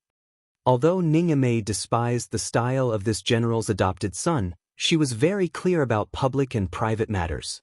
She did not look down on Chu Lushan's outstanding military exploits that he had accumulated bit by bit in the Spring and Autumn War. Hearing this cold and gloomy nagging, she could only smile bitterly and did not refute. Su Fengnian was too lazy to care about these trivial matters. When he entered the carriage, it was slightly crowded. He kicked out the two pitiful young kuei that were close to his feet. The even more pitiful Princess Pei shrank back and leaned against Jiang and I, who was sitting in the corner. She did not forget to smile apologetically. Jiang and I never had any hostility towards beautiful women. If they were not on the same side as His Royal Highness, he would be even happier. Thus, he politely smiled in return. Su Fengnian said coldly, "You guys go to the other carriage. Princess Pei, you clean up the stains there. Don't forget to fetch water yourself." Pei Nanwei did not haggle over this matter. Instead, she asked, "Aren't you afraid of retribution for associating with someone like Chu Lushan?" Su Fengnian sat close to Bluebird. Without raising his head, he said, "Yue, go tell Ningame to tell Chu Lushan that Princess Pei wants to talk to him all night about morality and righteousness." Princess Pei bit her lips. Her eyes were half filled with hatred and half fear. She stared at Su Fengnian's side profile. Yue was the first to leave the carriage. Princess Pei was afraid that Yue would really have someone stop Yue. She hurriedly chased after Yue. Seeing that she had no intention of pushing her into a pit of fire, she secretly let out a sigh of relief.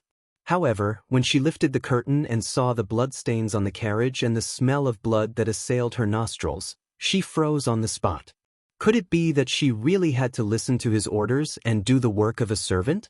Yue, whose arms were still stained with Su Fengnian's blood, gently said, "There's always a first time for everything. It's good that you're alive. Prince, let's go. I'll take you to the pool."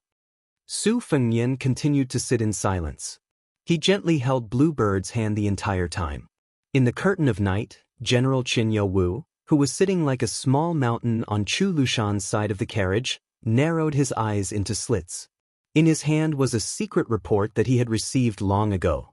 It was densely packed with information about Jing and Palace.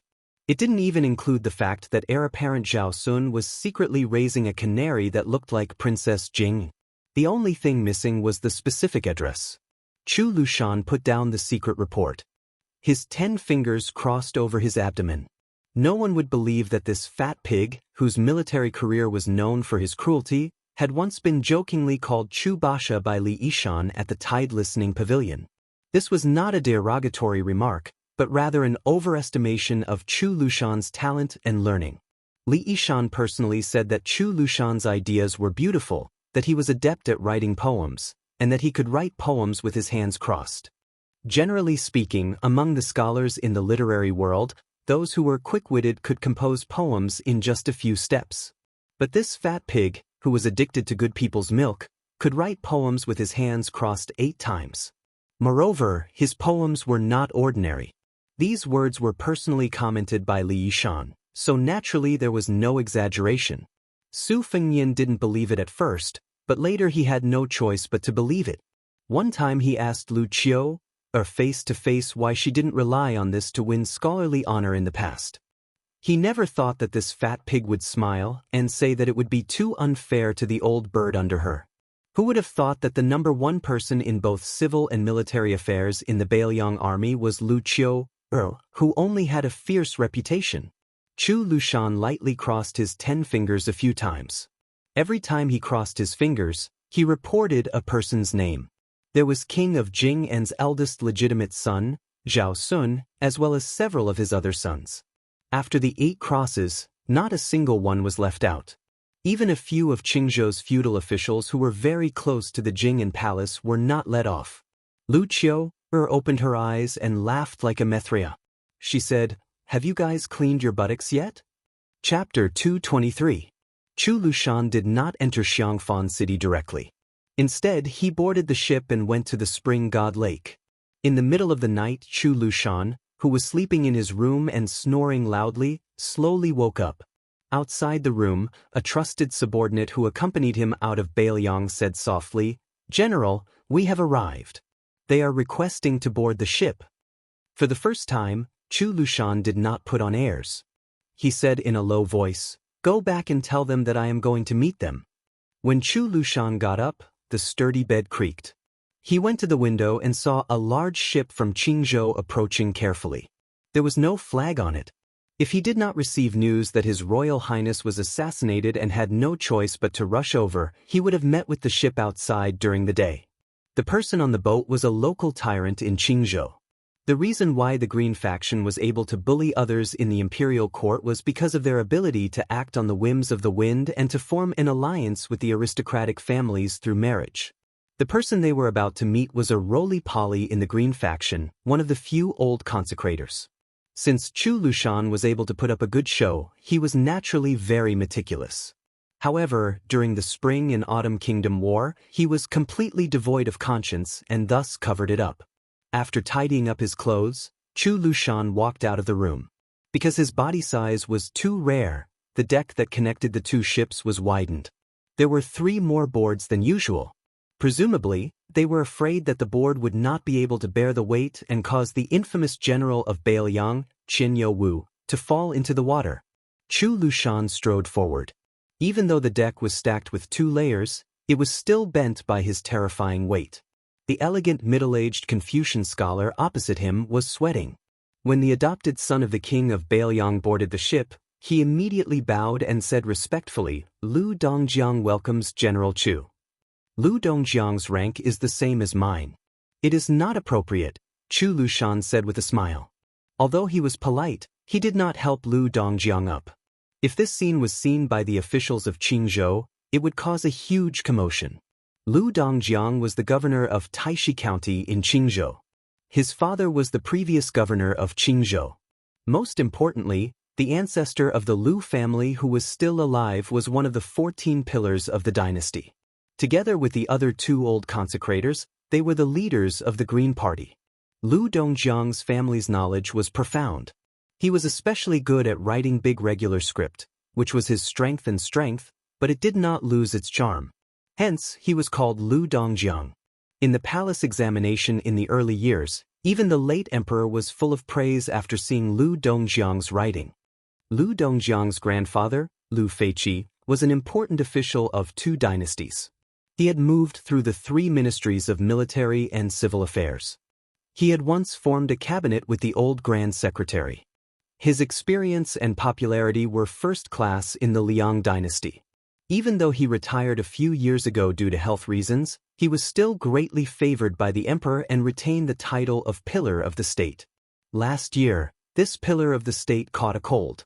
The current emperor personally sent an imperial envoy to Qingzhou to greet him. It could be said that in Qingzhou, whether it was Lu Dongjiang's talent or his family background, perhaps only the king of Jing and Zhao Heng was worthy of his careful treatment. There was not a single idle person on the ship. Other than Lu Dongjiang, there were only a few elite men of sacrifice who had served the Lu family for generations. Chu Lushan nodded lightly at this arrangement. Lu Dongjiang led the way in front and went straight to the 3rd floor. After opening the door, he did not enter with Chu Lushan. Chu Lushan's body was too fat. When he stepped over the threshold, he stretched slightly and his wide sleeves were pulled. Lu Dongjiang hurriedly helped to untie the restraints. There was a soft laugh coming from the room. When Lu Dongjiang heard it, it was as if he had been struck by lightning. He carefully raised his head and glanced at Chu Lushan. Seeing that this fatty was not acting strangely, he suppressed the urge to reprimand him. He was annoyed at this mischievous daughter of his. How could she be so troublesome? Normally, she relied on the old ancestors' pampering and mischievous style. Today, at such a critical time when the rise and fall of the family was at stake, she still did not know how to restrain herself. Let's see how he would deal with her when she returned home. Chu Lushan entered the room with incense burners in the 4 corners. He sniffed and felt relaxed and happy. The fatty looked over and smiled. This was indeed a first-class large family in Qingzhou. The East and West burners were the East Yu plum green incense burner and the West Chu pink 5-legged incense burner. The North and South burners were the West Shu brown glazed lotus stem aromatherapy burner and the Longquan Dotsai porcelain burner. Just these 4 little burners, which were originally tributes to the imperial palace, were worth a lot of silver. Chu Lushan glanced at the incense burners as if there was no one else around. Only then did he look at the old man sitting on a couch in front of him. His beard and eyebrows were snow white, and his 2 long eyebrows hung down. He wore a warm smile, which made him appear even more benevolent and kind, and his aura was otherworldly. This was probably the pinnacle of the nourishing beauty residence. Beside the old man was a young and graceful woman gently massaging his back. She was the one who had laughed out loud at Chu Lushan's embarrassment when he stepped through the door. The old man saw Chu Lushan standing in the room without the courtesy of a junior or the attitude of a subordinate. He didn't take it to heart. He only smiled and patted the back of the woman's hand. Yen, go get a chair for General Chu. There was a large yellow pear-wood chair tailor-made for Chu Lushan in the room. It was a small and luxurious chair that had to be hastily made by a craftsman. From this, one could see how much importance the Lu family placed on Chu Lushan. In reality, the carpenter was still under house arrest by the Lu family for fear that someone with ulterior motives would find clues because of the chair. He was lucky that he hadn't been killed to silence him. While his great-granddaughter was moving the chair, the old man, who was still one of the 4 pillars of the imperial court, smiled and said, "General Chu, don't lower yourself to Yen's level. She's used to being spoiled at home and doesn't understand etiquette." "Ancestor," the woman protested coquettishly to show her dissatisfaction. However, after moving the chair, she didn't forget to give Chu Lushan a small bow. She didn't show the disgust of seeing a fat pig or the fear of hearing of Lu Qiu's reputation as an ordinary woman. One of the few remaining elders of the Green Party saw this and smiled slightly. Chapter 224. This woman was the oval-faced beauty who made tea for His Royal Highness a few days ago on the Yellow Dragon ship. After Su Fengyan made the Qingzhou Navy lose face, in the following days, she was the least afraid of the gossip of her friends on the ship. She was even touched by Beiliang's crown prince many times. These few days, Qingzhou seemed to be calm, but under the surface, the Qingzhou aristocracy received a few secret letters from the capital. The rest of the Qingzhou aristocracy who had a similar reputation to Lu Feiqi were still in the imperial court in the capital. The contents of the letters they sent back were exactly the same. In summary, it could be summed up in one word: wait. The fat on Chu Lushan's cheeks trembled slightly as he smiled and said, "It's fine, it's fine. Miss Lu has made tea for His Highness before. It's fine even if she comes up and slaps Chu Lushan a few times." The young woman who just sat beside the old ancestor asked innocently, "Really?" Lu Feiqi unknowingly increased his tone and said, "Yen, don't be presumptuous." The young woman immediately lowered her eyes and carefully massaged the old ancestor's shoulders. Lu Feiqi still seemed unsatisfied and said calmly, "Didn't you say you were hungry 2 hours ago? Go ask your father for some supper." Lu Qingyan made an "oh" sound and secretly stuck out her tongue. She unwillingly got off the bed and left the room. After closing the door, she saw her father's sour face. She walked closer and held Lu Dongjiang's arm and said coquettishly, "My good father, who are you angry at? Yen will scold him for you." Lu Dongjiang said helplessly. In the end, he couldn't bear to scold his beloved daughter. Firstly, she was the smartest among the children. Secondly, the old ancestor was good at reading faces and doted on his great-granddaughter. In the 3 generations of the family, there were close to 100 people. Even Lu Dongjiang himself didn't have the qualifications to be personally taught by the old ancestor.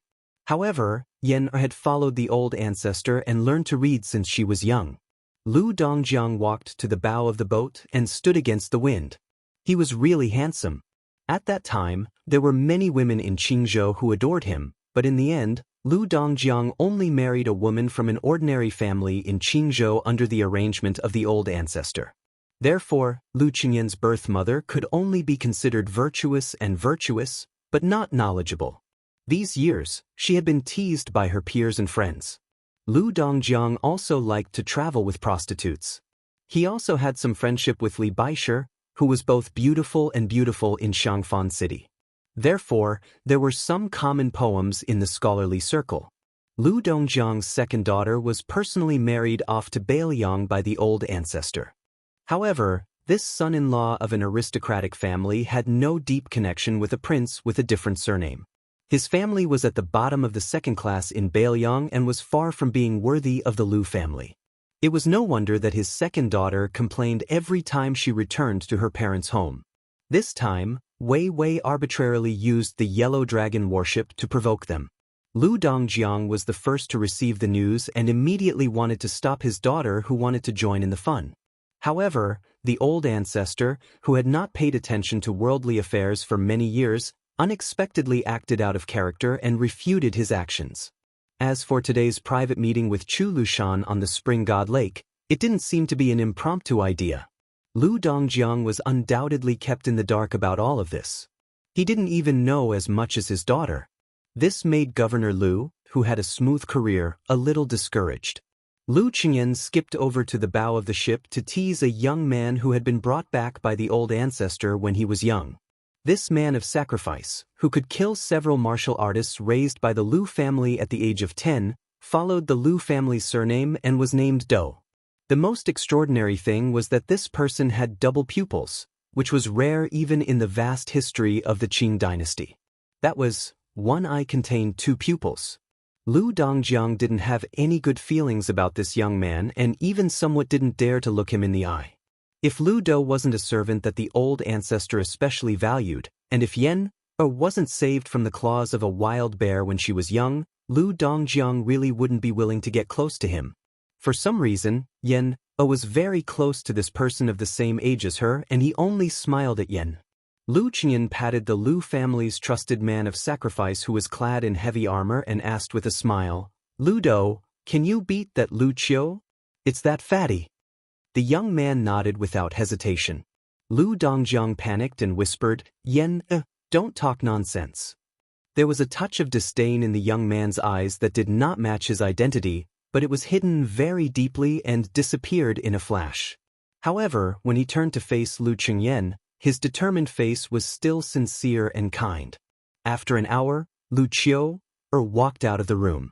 Lu Dongjiang and Lu Qingyan naturally had to send her off personally. Lu Qiu intentionally or unintentionally glanced at the man of sacrifice Lu Do standing at the bow of the ship with a strange smile on the corner of her mouth. Lu Dongjiang waited for the ship to leave before he pulled Lu Qingyan back to the old ancestor's room. Seeing that the old ancestor showed signs of fatigue that was difficult to hide, Lu Qingyan hurriedly went forward to massage his shoulders and back. Lu Feiqi of the Pillar Kingdom, whose hair was as white as snow, glanced sideways at his grandson who was considered the most accomplished in the family. He stretched out his hand to signal the uneasy Lu Dongjiang to pick a chair and sit down. After the latter sat down meticulously, he quietly murmured with emotion, "The people of Qingzhou are not lacking in intelligence, but they can't get rid of this craftsmanship. Gu Jiantong's ability has never been weak. It's just that when compared to Su Xiao, he has this deadly old-fashioned craftiness." Looking again at his great-granddaughter Lu Qingyan, Lu Feiqi smiled and the fatigue on his face dissipated a little. He once again faced his grandson Lu Dongjiang and said earnestly, "When Tai Hong Lingshu and the other old fellows must be watching this time. Their secret letters to their descendants are nothing more than waiting for Su Xiao in the imperial court to suffer another setback, and waiting for the king of Jing and to teach the domineering heir of Bailiang a lesson. Only then will they be willing to state their position. But they don't know that there is no such thing as a stable and good thing in the world. In the end, they are unwilling to let go of the little knot that Su Xiao suffered a lot in the past. They have forgotten that living to our age, in the end, is just to seek good fortune for our descendants." Seeing that Lu Dongjiang only nodded in agreement, Lu Feiqi sighed and waved his hand, "You can leave first. Let Yen accompany me for a chat." Lu Dongjiang was still polite and left the room without leaving a trace. The old man retracted his gaze. The Pillar Kingdom slowly closed his eyes and shook his head. "Tell me the truth, do you like that man with double pupils?" Lu Qingyan smiled. "I quite like him. If I don't like him, how would little Do be willing to work for him?" The old man squinted his eyes and smiled. "That's right.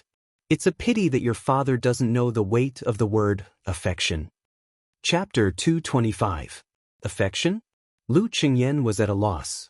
Of course, she understood the importance of affection. There were thousands of ways to control people in the rich and powerful families. To put it bluntly, it was a combination of kindness and power. Since kindness was first followed by power, it naturally meant that affection was important. However, when it came from the old ancestor's mouth, the weight seemed to be much heavier than she had imagined. The old consecrator of the Green Party, who had seen the vicissitudes of life, turned his head to look at the plum-green incense burner. Its shape was like a spiral mountain range, engraved with the 3 celestial mountains of Penglai, Bo, and Ingzhou. 3 wisps of purple smoke curled up from the hollow mountain, creating a mysterious scene. Lu Qingyan had been with the old ancestor for many years. When she realized that the aroma had faded, she immediately ran to add more charcoal. The incense in the burner was made from ambergris imported from the South Sea. It was sandwiched with the unique watergrass of Qingzhou and made into a fragrant cake. Therefore, the aroma was moderately rich and lingered for a long time. The smoke was not heavy and did not choke the nose. Lu Feiqi retracted his gaze and said softly, "Accompanying the emperor is like accompanying a tiger." The smart people around the emperor can be divided into 3 levels of intelligence. The great talents help the people and are the best people who help the country. The blue-eyed Zhongjulu is undoubtedly this type of person. The middle ones can guard a province and control several counties. If they are used too much, they will cause chaos and bring disaster to the country. If they are used too little, it will be a waste of talent. Our Qingzhou's Wen Tai and Hong Lingshu are all in this category. If your father, Lu Dongjiang, can train himself in the future, he can also barely be considered. The lowest are those who only know how to flatter the emperor. Their talents are average, but they are born to be observant. Yen, do you know why the great talents who have assisted the emperor in the past have not ended up as good as the little talents? Lu Qingyan whispered, "Great merits intimidate the emperor?" Lu Feiqi did not comment and said indifferently, "Isn't it true that the king of Bailiang, Su Shao, has great merits intimidated the emperor? Why can this butcher live to this day, divide the land and seal the border, and have 300,000 elite soldiers in his hands? There is no other reason than affection. When interacting with the emperor, affection far surpasses talent.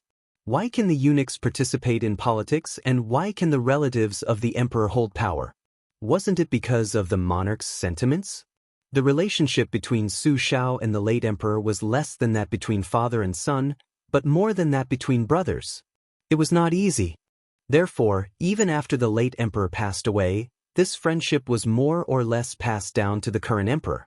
When they fought for the throne, Su Shao just looked on coldly from the sidelines. This was not a merit, but a friendship that ordinary people did not know. Later, when Empress Zhaoji wanted to recruit the crown prince of Bailiang as her son-in-law, Wen Tai and the others felt that the relationship between the emperor and Su Shao was over. They were anxious to hit Su Shao when he was down, so they joined Sun Shiji and the other old thieves in the court. Zhaoji's breadth of mind wasn't simple. In my opinion, half of it was because she wanted to test Su Zhao's bottom line, and the other half was because she wanted to protect Bailiang and the Su family. Even if Su Shao refused, she wouldn't really get angry. This time, Su Shao came to the capital. How was it? Didn't he still get it and inherit it? If it was someone else, even if it was the king of Yen, would he have succeeded? Lu Qingyan carefully said, "Old ancestor, how much of the relationship between ruler and subject that the king of Bailiang painstakingly accumulated in his military life is left?" Lu Feiqi smiled and said, "There isn't much left. No matter how much affection there is, it can't withstand Su Zhao's repeated torment. It's just that the king of Yen, the king of Guangling, and the other vassals are still alive. The late emperor didn't let Gu Jiantang rush to Bailiang to become the king of a different surname. Gu Jiantang was too slick and didn't want to make enemies. How could the late emperor be at ease to let him go thousands of li away to become the king? Su Shao, this cripple, is clumsy in his sharpness. Gu Jiantang's maturity can't compare. In the past, there were people in the dynasty who said that if Su Zhao's troops were handed over to Gu Jiantang, he could still destroy the 6 states. These words weren't false. It's just that in the end, he couldn't escape being cooked after the cunning rabbit has been caught. This old consecrator who had lived in Qingzhou for a long time smiled slightly and said, "I'll tell you some more things. The reason why we took the risk to come to Spring God Lake was because the qi that our green faction had gathered for 2 generations with great difficulty had dissipated. That Bai Yan was amazing. He had only been in power for a few years and he had already made old man when obedient. If that was all, it wouldn't be so bad. But Hong Lingshu, this old bastard, originally wanted to push a few of his useless sons to the top before he came down. One of them would enter the capital to become the Big Yellow sect, another would become the county chief, and the remaining one, who couldn't read or write, would go to Wei and ask for the Qingzhou Navy. Everything was ruined by Bai Yan, and he even handed Yangling County to Old Man Wen's favorite disciple. Hong Lingshu was good at everything, but he was too narrow-minded. Although he could see that this was Bai Yan's overt scheme, he still couldn't help but be angry. After a while, he completely distanced himself from Old Man Wen. The remaining few old fellows in Qingzhou who could speak in the imperial court also refused to stop. They were either secretly roped in by Gu Jiantang or flirting with people like the Grand Preceptor of West Chu, Sun Shiji. Actually, anyone could see the future of the Green faction, but when it came to themselves, they couldn't care about the big picture. Our Qingzhou has long been condemned by the ancients as forgetting righteousness for the sake of profit. Lu Qingyan giggled. If the old ancestor was still in the capital, he wouldn't have allowed them to act so recklessly. Lu Feiqi rubbed his great-granddaughter's head, squinted his eyes and smiled, "You little bootlicker." The old man sighed, "How am I not a person who forgets righteousness for the sake of profit? I can only laugh at these old farts in front of you, little girl. Who knows, it might be their turn to silently criticize me tomorrow." Lu Qingyan snorted, "How dare they? Yen, or will let Lu Do kill their whole family tomorrow." Lu Feiqi stroked his beard and laughed heartily. "There are very few truly smart people in this world, but there are also very few truly stupid people. Your father's so-called descendants of wealthy families don't really understand this principle. It's just that the world is peaceful now, and they can't bear to see the tragic people's hearts stirred during troubled times. The Lu family's aides and officials who wish they could dig out their hearts and organs to call themselves loyal are not that important in my opinion. Scholars from poor families only study for food and clothing, while nobles only study for a bright future. Those who study for righteousness and wisdom are few and far between. It's a pity that so many history books that recorded the bloody lessons of our ancestors have been lost." Lu Qingyan nodded. "Of course, scholars who study for nothing are useless. Only those who study for a living can be considered inferior in all aspects. Only by studying for a living can one be considered superior." Chapter 226. The old man laughed and praised, "You have to let your father hear this." Lu Qingyan made a naughty face. "That won't do. Father will definitely nag at Yen or about this and that." Lu Feiqi restrained his smile and slowly got up with Lu Qingyan's help. He walked to the window and sighed softly. "It's not strange that Crown Prince Zhao Sun lost to His Highness Baoyang, but it's interesting that even King of Jing'an, who was determined to cut off all means of retreat, couldn't keep him. This is interesting. Just now, Chu Lushan said that he wouldn't fight back even if you slapped him. Yen, don't think that it was a joke. This smiling Lu Qiu is very serious." Lu Qingyan exclaimed in surprise, "It's the truth?" Yen thought it was a joke to warm up the atmosphere. Lu Feiqi smiled faintly. "That's why I'm prepared to let you enter Baoyang Palace. I don't expect to be the official wife, but I'm going to ask for a concubine for you. In terms of courage, those 2 old fellows, Wen and Hong, have never been able to match me in their entire lives." Lu Qingyan, who had been praised by her ancestor as having telepathy since she was young, had some guesses. But after hearing it with her own ears, she was still shocked and didn't dare to speak for a while. Lu Feiqi patted the back of her hand and said kindly, "Go, watch the incense burner. This thing can't be careless." Watching his great-granddaughter run to the incense burner and fiddle with the charcoal fire, the old man looked at the lake. The breeze brushed his face and his white beard fluttered in the wind. It was truly an extraordinary style. After thinking for a while, he said softly, "Yen, give Lu Do to Chu Lushan tomorrow. This Xiang Fan City's fire is right. Lu Qingyan obediently said, "Oh." Lu Feiqi turned around and picked up a piece of old ginger from the food box on the shelf. He put it in his mouth and suddenly asked, "I heard that His Royal Highness is very handsome?" Lu Qingyan was startled and raised her head with a smile. "He's very good-looking." Lu Feiqi slowly chewed on the slightly spicy ginger and stroked his beard with squinted eyes. "It seems that he's half as handsome as our ancestor back then?" Lu Qian stretched out a finger and drew a line on her cheek. "Ancestor, you're shameless." The old man was not angry. He walked over and bent down to wipe away the black charcoal on his great-granddaughter's face. He said dotingly, "Married daughters are like spilled water. You're not even married and you're already siding with an outsider. I've doted on you for all these years in vain." Lu Qingyan's eyes suddenly turned red. She sobbed and shouted, "I won't get married. I won't get married." Lu Feiqi chuckled and said, "Silly girl." The old ancestor's final words to Yen were, "Marry and follow your husband." If you really want our Lu family to prosper, when the old ancestor enters the coffin in the future, regardless of what your parents say or how the family begs you, you must remember to think of your husband first. This is the foundation for the Lu family to stand out from the chaos in Qingzhou. Your handsome future husband was able to make the king of Jing and take such a risk. Half of it is his ability, and the other half is his lack of maturity. However, he's still young. As long as he has the spirit, it's not impossible for him to be a king of Bailiang who won't lose to Lame Su. The old man looked at the starry sky and whispered a sentence that made Lu Qingyan confused, occupying the north and looking south, a python swallowing a dragon. Su Fengnian did not go near the bonfire where Ning Amei was. Instead, he lay on the grass at the top of the hill and stared at the bright Milky Way in a daze. Not long ago, he had fed Bluebird the Dragon Tiger Golden Elixir, which was extremely precious in the Taoist master's residence. There were only 2 in a box. It was said that it could prolong one's life and was no different from prolonging one's life. It was only slightly inferior to the elixir refined by Qi Xianzhu. Back then, when the old god of swords Li Chungang went to the demon-slaying platform of Dragon Tiger Mountain, he asked for the elixir that was rumored to be able to bring the dead back to life. Therefore, when he saw the 2 Dragon Tiger Golden Elixirs after the box was opened, the knowledgeable Li Chungang asked if he was willing to give it to the maid in green. The old god of swords' original intention was that the maid's injuries were no longer serious and that her survival was certain. This priceless golden elixir was not necessary and seemed to be a waste.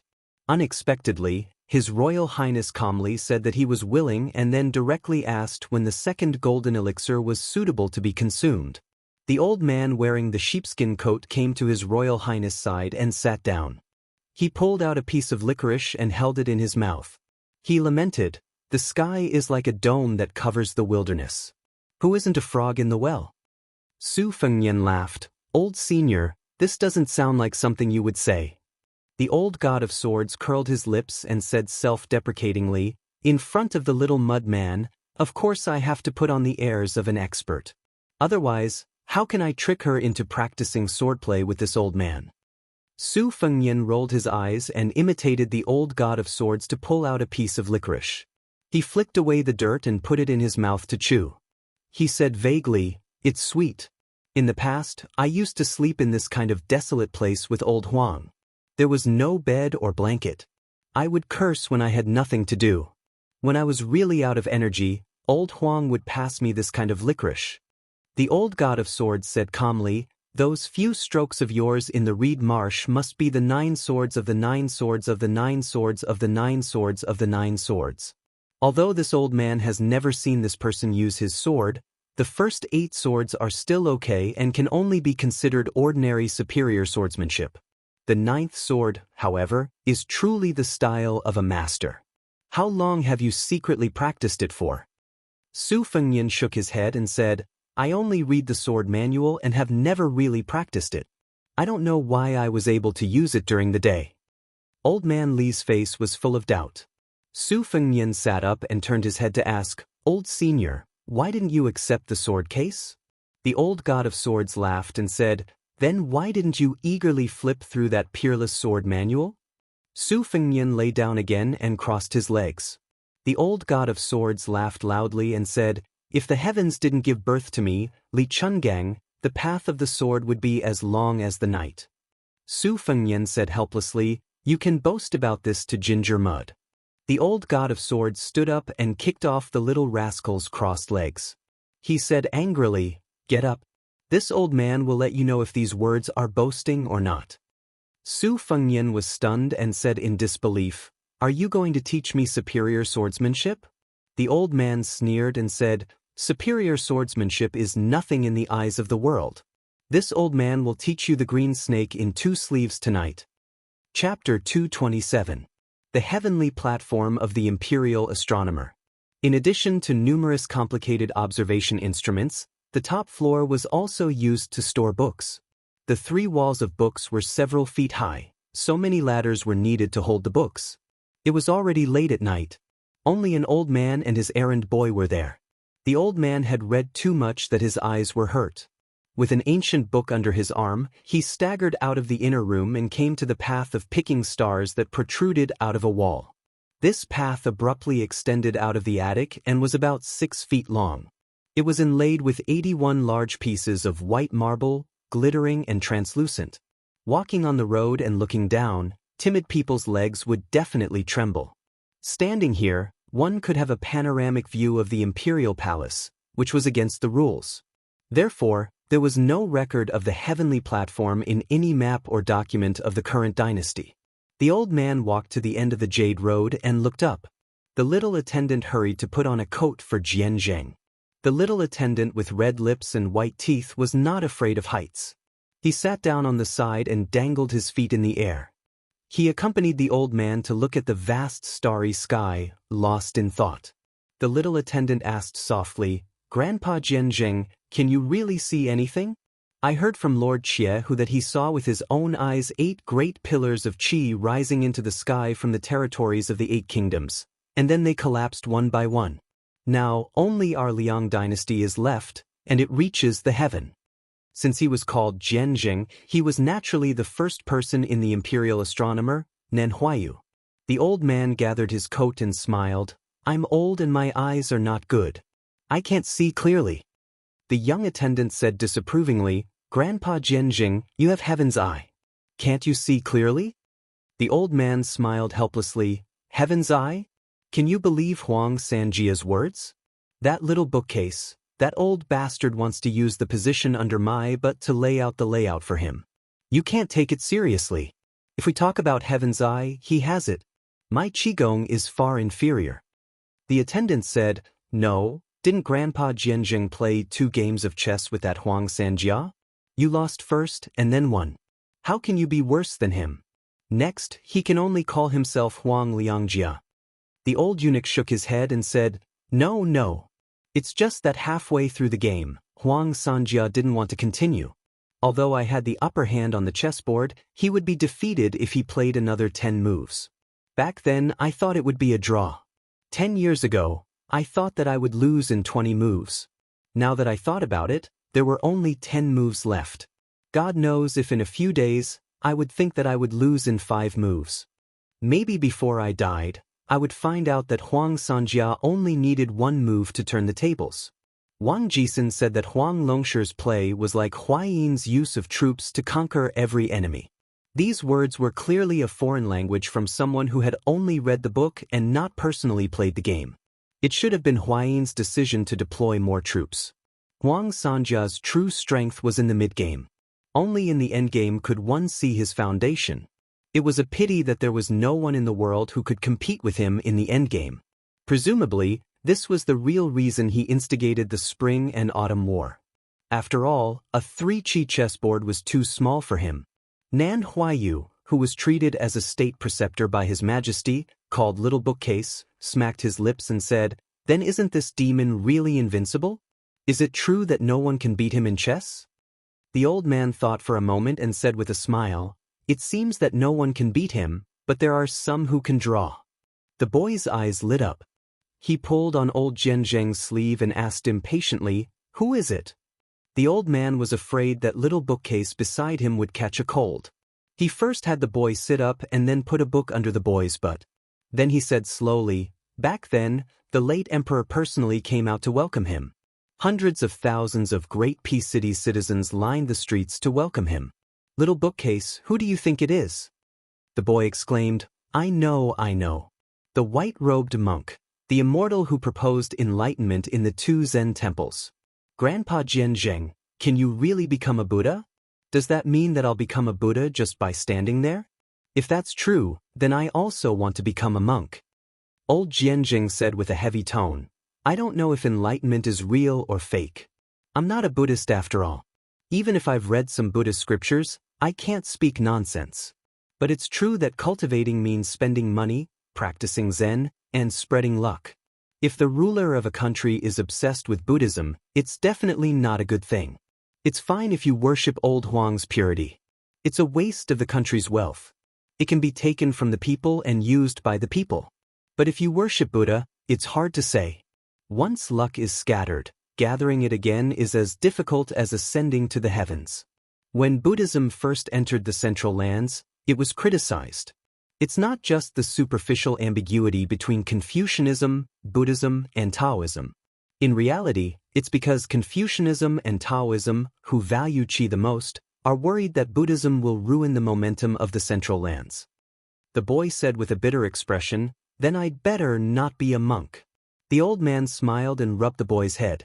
The boy raised his head and asked, Grandpa Jianzheng, that king of Bailiang came to our imperial astronomer during the day. Why is everyone so afraid? I'm not afraid. Old Jianzheng stood and said, It's good that you're not afraid. All right, we've slacked off enough. We should go back to work. After we finish editing this new calendar, I should close my eyes. If that white-robed monk gets there first, it'll be another immeasurable disaster. Fortunately, this old man who's about to die has the help of you, little bookcase. I reckon that I won't be able to be a human in my next life. This is the fate of revealing the secrets of heaven. The little attendant looked sorrowful. Nan Huayu squinted his eyes with some difficulty and turned to look at Bailiang. He pointed and said softly, Little bookcase, after I die, I'll rely on you to suppress that giant python. There were 2 big bunches of bonfires. Old Taoist Wei and a few other unusual retainers, as well as Yu Wei and Jiang and I, these womenfolk, occupied one bundle. The Phoenix Battalion surrounded the other bundle. The 2 bunches were far apart, which was a very well-behaved way of avoiding suspicion. Even though Pei Nanwei was a fallen phoenix, she still tried to maintain the dignified posture of Princess Jing'an. She had nothing to do, so she paid attention to the movements of the Phoenix Battalion.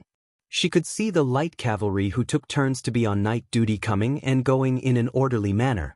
After the battle, the 2 generals were seriously injured, but no matter if it was the generals or the soldiers, there was no dejection on their faces. Looking at their lips, it seemed that they were all talking about His Royal Highness. They were all in high spirits.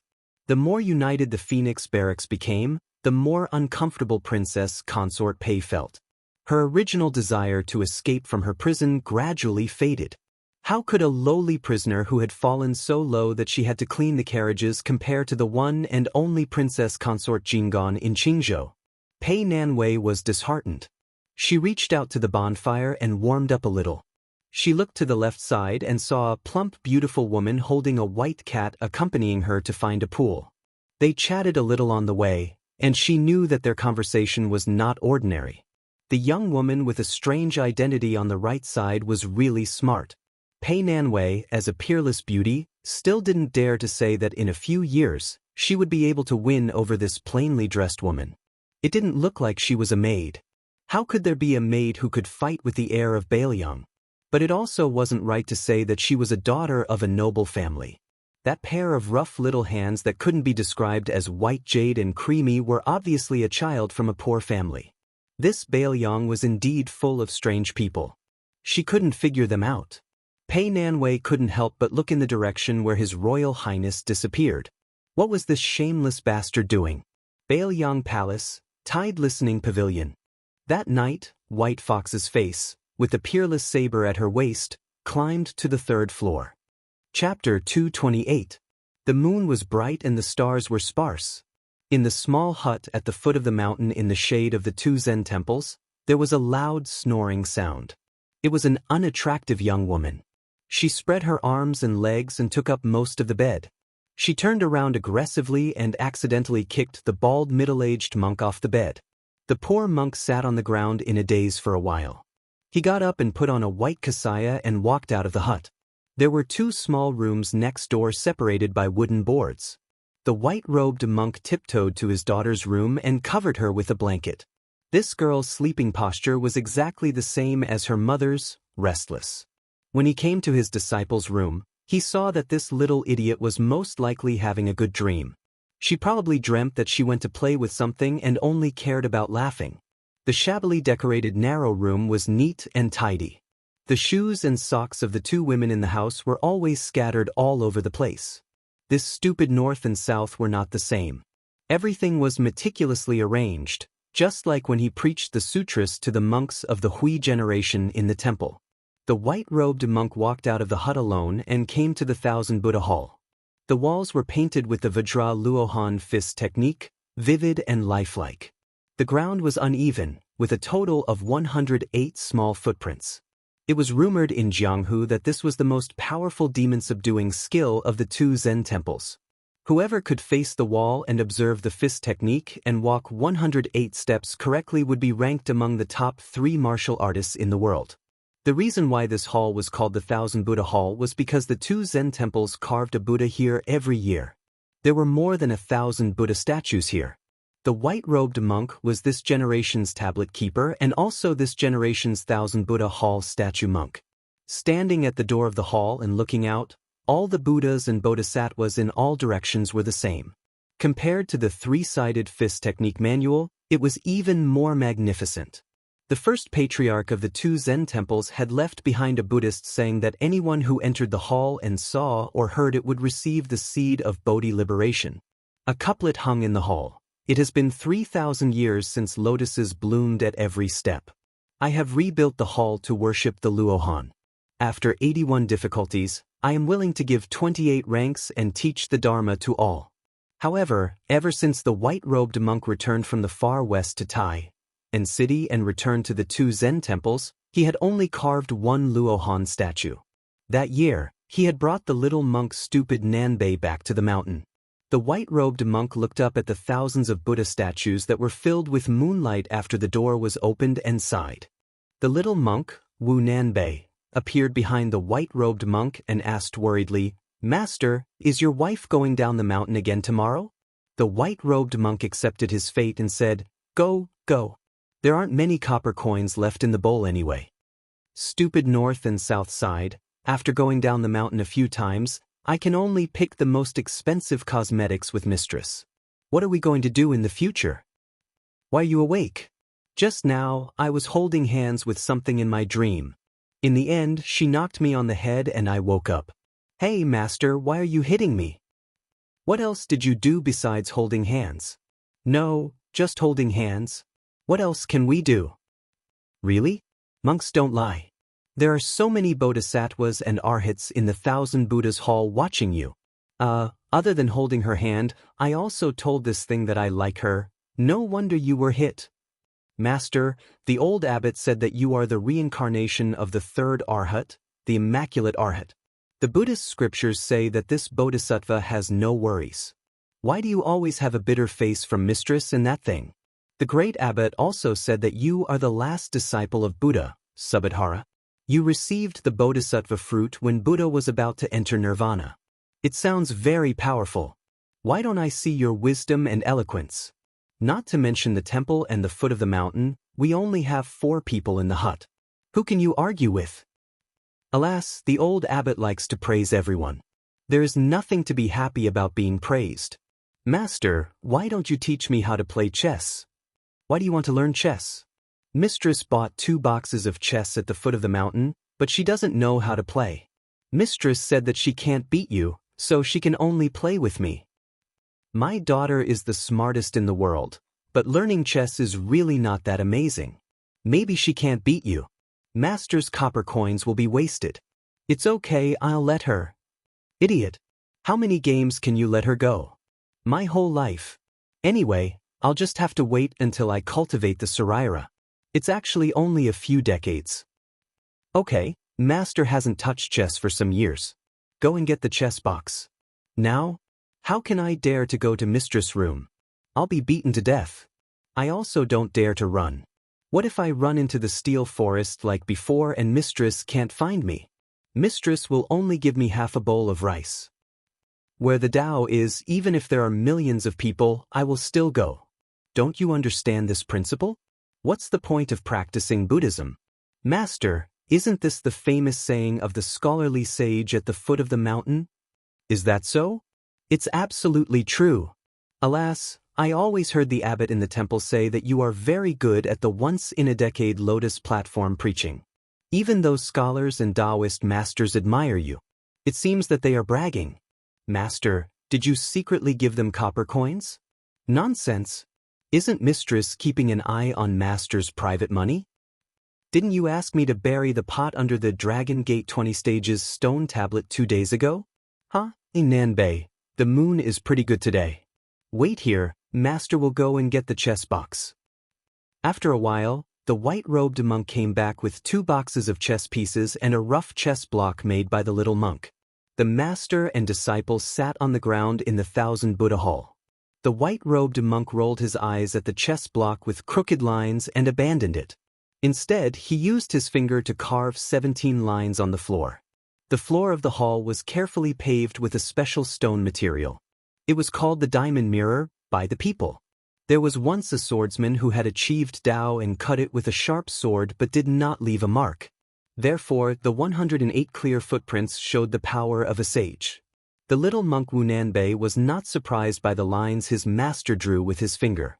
He only said with a sad face, "Master, the abbot is fine. The other abbot will definitely talk to me for a few days and nights." The white-robed monk said nonchalantly, "Let them nag." The little monk said with grief and indignation, "But they don't want to talk to you, Master. They just won't let me go." This was the unique catchphrase of the strange family of 4 in this temple. The white-robed monk turned a deaf ear to it. He glanced at the 19 chess blocks and made a sound of surprise. He thought for a while and clapped his hands and laughed. "Wonderful, it's a pity there's no wine. Back then, Master played 2 games to a draw with an old hooligan like you. They were 15 and 17. He said angrily that if there were 19, I wouldn't be his opponent. But looking at the situation at that time, this hooligan wasn't willing to be the first to propose 19. Stupid Nanbei, do you know who came up with the idea? I think it's Su Fengyan's second sister. She's called Su Weisheng. This name is very impressive. This thing has been envious of you for a long time. She complained that you didn't care about the name at all. Heh, actually I think this thing's name is nice. I just don't dare to say this to this thing.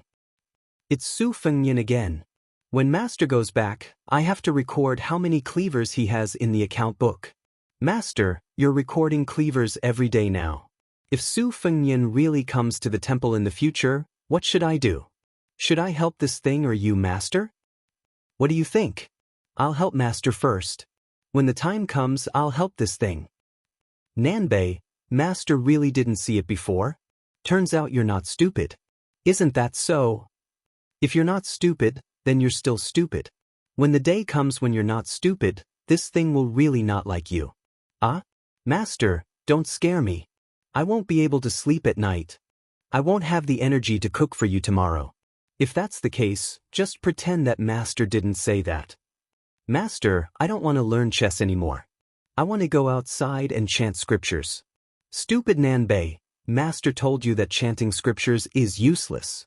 The scriptures and the 1,000 Buddhas in this 1,000 Buddha hall are all dead things. If chanting scriptures could produce relics, the abbot would have burned tens of thousands of them. Let's not talk about this anymore. I'll teach you how to play chess. The white-robed monk only roughly explained the rules of chess. In the first round, he allowed 6 stones. Both the master and disciple placed their stones very quickly. The stupid Nanbei naturally lost. In the second round, he allowed 5 stones. The little monk still lost. In the third round, he allowed 4 stones. The little monk lost 3 rounds in a row. The white-robed monk frowned and said, "Nanbei, this won't do. How are you going to give this thing a handicap tomorrow and not let her see that you're giving her a handicap?" The little monk, who had a serious expression once he did something seriously, nodded and said, "Master, I'll play more seriously." In the fourth round he only allowed 3 stones. According to common sense, the white-robed monk allowed fewer stones. Moreover, he didn't deliberately give the little monk a handicap. Naturally, the little monk's game should be getting worse and worse. In fact, after 4 rounds, the little monk's situation gradually improved.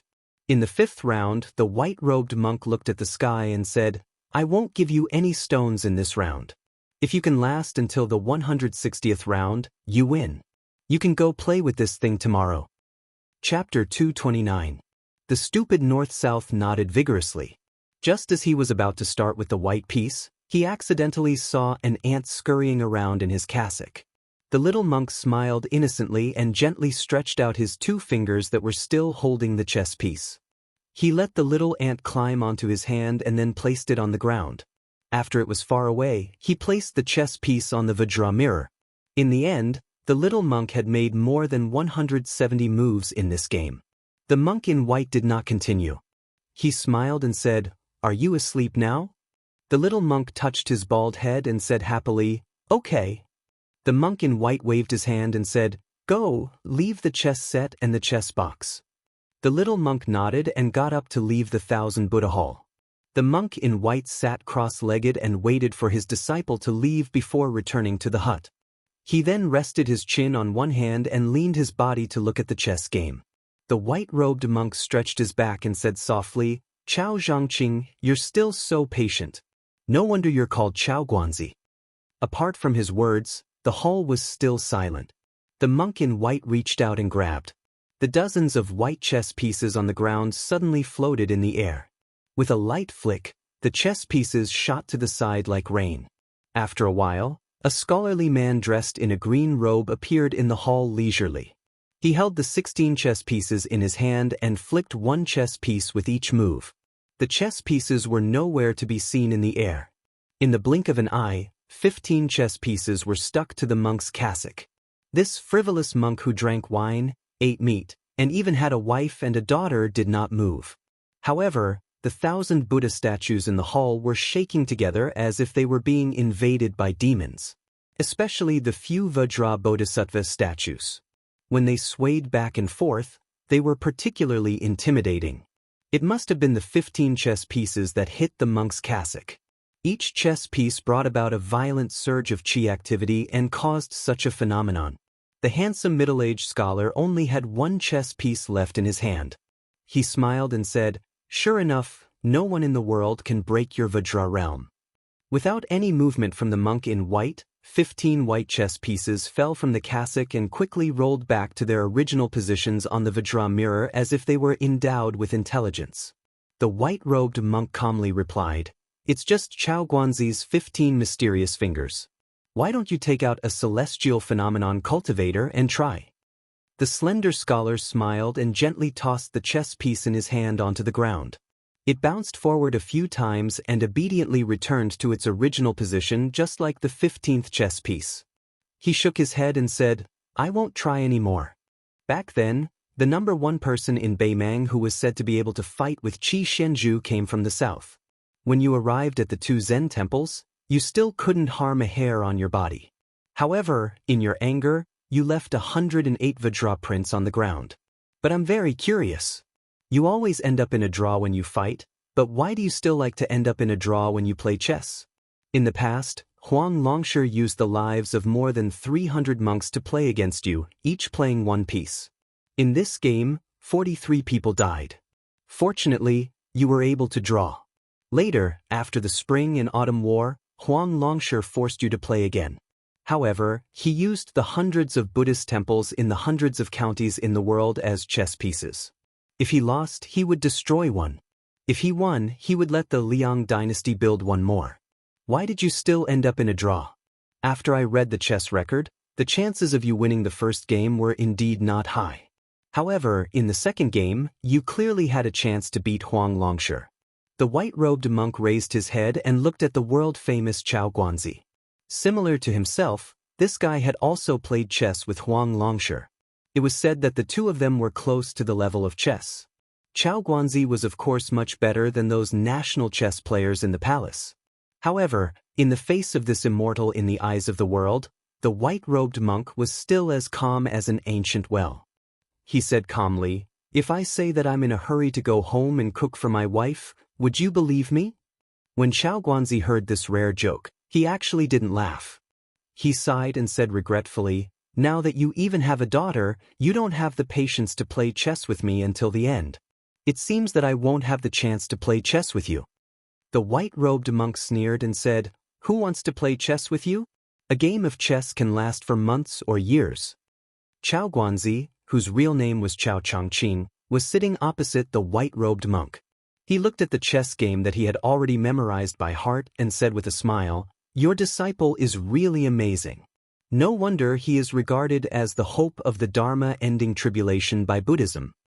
The white-robed monk said calmly, "Chao Changqing, my temper is actually not as good as you think. You are willing to play chess with me, but I am also not willing to fight with you. Here, I found some good wine for you in the palace." Chao Guanzi took the wine pot from his waist and threw it to the white-robed monk. Then he picked up a white chess piece with his left hand and gently placed it down. He seemed to know that the white-robed monk wouldn't play chess with him. His right hand picked up a black chess piece and placed it on the ground, creating a scene of self-entertainment. He said, "Don't worry, I would rather compete with Dong Tai's peach blossom branch than have anything to do with you. The world only knows that you are invincible, but I know the terror of your angry eyes." The white-robed monk drank a mouthful of wine and frowned. He asked, "That Korean cat didn't make you stay?" Chao Guanzi played chess on his left and right. He shook his head and said, "It was a coincidence that we didn't meet this time." The white-robed monk wiped his mouth and asked, "You are a scholar from West Chu who is in dire straits. Are you still thinking about finding the little princess who is blessed with destiny and reviving the country?" Chao Guanzi looked lonely and said, "Why wouldn't I? Everyone said that she died with the emperor, but I still don't believe that the little princess is dead. West Chu's dragon Horus still exists, but the imperial astronomer doesn't dare to admit it." The white-robed monk raised his head and drank a mouthful of wine. "Chao Changqing, are you here for my new calendar?" The Liang dynasty follows the old calendar and was originally following the will of the heavens. However, after annexing the 8 countries, it is obviously no longer appropriate. The imperial astronomer is busy with this, but I am not in a hurry.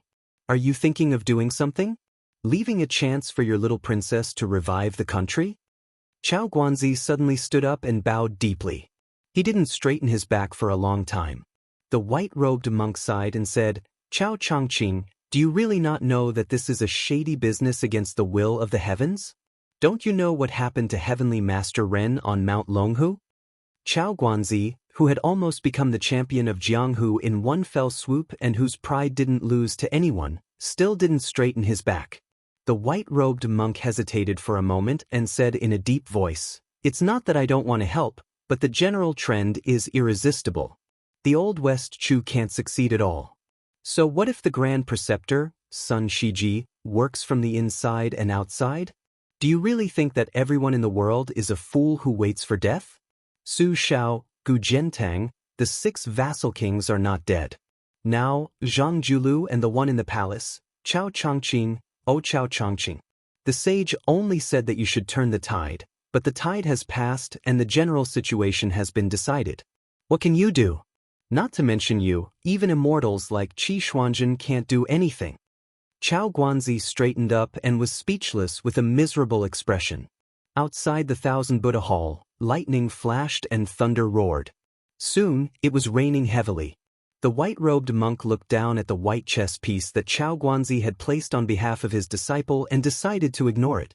How could this be Chao Guanzi's flawless chess piece? For a moment, he felt a little sad and sighed deeply. Fine. This pot of wine is good. I can only guarantee that the little princess of West Chu won't die. As for the rest, I can't help. If you want to take a mile after taking an inch, I will go down the mountain and ask the palace for a pot of wine to return to you." Chao Guanzi bowed again, turned around and walked into the rain. This was what it meant to go forward despite thousands of people. The heroic spirit of the Confucian school existed forever. Even though the white-robed monk was in Buddhism, he still felt a little sad. The little monk, who was about to fall asleep, was awakened by the thunder and hurriedly ran over with an oil paper umbrella. He saw that there was an extra pot of wine in his master's hand and thought of the middle-aged scholar who had just walked out of the Thousand Buddha Hall. He asked in puzzlement, "Master, is this wine given to you by that scholar?" The white-robed monk nodded. The stupid North-South put away the umbrella and grinned. "I put one up and took one. I met this scholar just now, so I borrowed one from him." The white-robed monk glared at him. "Why did you borrow it from him? It will take years to return it to you. An umbrella costs a lot of copper coins." The little monk was troubled. "Then what should I do? I preached in the temple, but the head abbot didn't give me any copper coins. If that thing asks about it tomorrow, it will be bad." The white-robed monk said helplessly, "Forget it. Just say that I bought the wine." The little monk shouted gratefully, "Master!" The white-robed monk rolled his eyes. "Master needs to go to the sutra depository in the temple to hide from your master's wife. Go to sleep." The little monk said nervously, "Master, why don't I tell the truth to master's wife?" The white-robed monk stood up and knocked on his stupid disciple's head. "Idiot!" The little monk smiled brightly. The white-robed monk said earnestly, "North-South, if master's wife gets angry tomorrow, at most you will have to eat less and work more. But when your master's wife is in a bad mood, she likes to go down the mountain to buy clothes that she can't wear more than a few times a year. This is all master's hard-earned money." The little monk suddenly understood. The white-robed monk smiled. Go to sleep." The little monk said, "That thing is afraid of thunder. I will go outside and recite scriptures for her." The white-robed monk touched his bald head. This disciple, standing at the entrance of the Thousand Buddha Hall and looking at the stupid North-South who was running in the mud without caring about the rain, the white-robed monk murmured, "Stupid North-South, you have a Zen that doesn't let down Buddha and Qing." Chapter 230. In the night, White Fox stood in the outer corridor of the third floor of the Tide Listening Pavilion.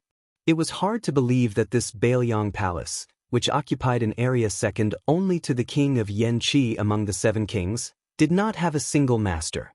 Not to mention the early death of the princess, Su Xiao, who had taken the title of Pillar of the State, was far away in the capital. Even His Royal Highness had run out of Bailiang. The eldest daughter Su Weisheng was still fine, as she was not judged by her appearance but by her talent. She was still studying in the Shangyin Academy, while the youngest son of the king of Bailiang, Huang Manor, Su Longxiang, was practicing in the Dragon Tiger Mountain. This made White Fox laugh at himself when he occasionally took a break. When he met Su Longxiang, who was no different from a refugee or a beggar, he had never thought that he would be able to climb to the third floor of the arsenal today. He had already prepared for the worst-case scenario of doing business with the king of Bailiang, which was to read all the books in the Tide Listening Pavilion. Later, he borrowed Su Fengyan to embroider the winter and spring thunder sabers, but he did not regret or feel any heartache. For him, there was nothing to be reluctant to let go except to keep his life to practice the saber. White Fox put his hands on the cool railing, thinking a lot. Like the rest of the people, he used to have a big prejudice against Su Xiao, who had conquered the world and built this honorable mansion. However, after staying here for more than a year and looking back at the hunchbacked and slightly lame old man, he always had a heartfelt admiration. The 11 barbarians inside and outside, those who dare to call themselves soldiers, will be beheaded immediately. The world's territory, the sun and the moon, the mountains and rivers, all are the subjects of the Liang dynasty. These two bold words were not the armchair strategists of those poets and writers, but the words of the ignorant man Su Xiao, who had been criticized by scholars for many years because of his lack of knowledge. What was more commendable was that Su Xiao almost did it. This was simply inconceivable. "Mr. Nangong, it's rare to see you slacking off." A cold voice came from behind White Fox, with a slight smile. Bai Hu turned around and looked at the man in front of her. She shook her head and said, "I don't dare to be called Mr. by military advisor Li. Congratulations on reaching the 3rd floor. You're 1 year faster than I expected. The one who came was none other than the state scholar Li Yishan. In the spring and autumn war where talents emerged in large numbers and strategists resplendent, he was still the most outstanding. Back then, this person and Western Shu's Zhao Guangling were known as Su Rentu's left and right arms, left Zhao and right Li Yishan. Generally speaking, one person was the strategist, the other the decisive.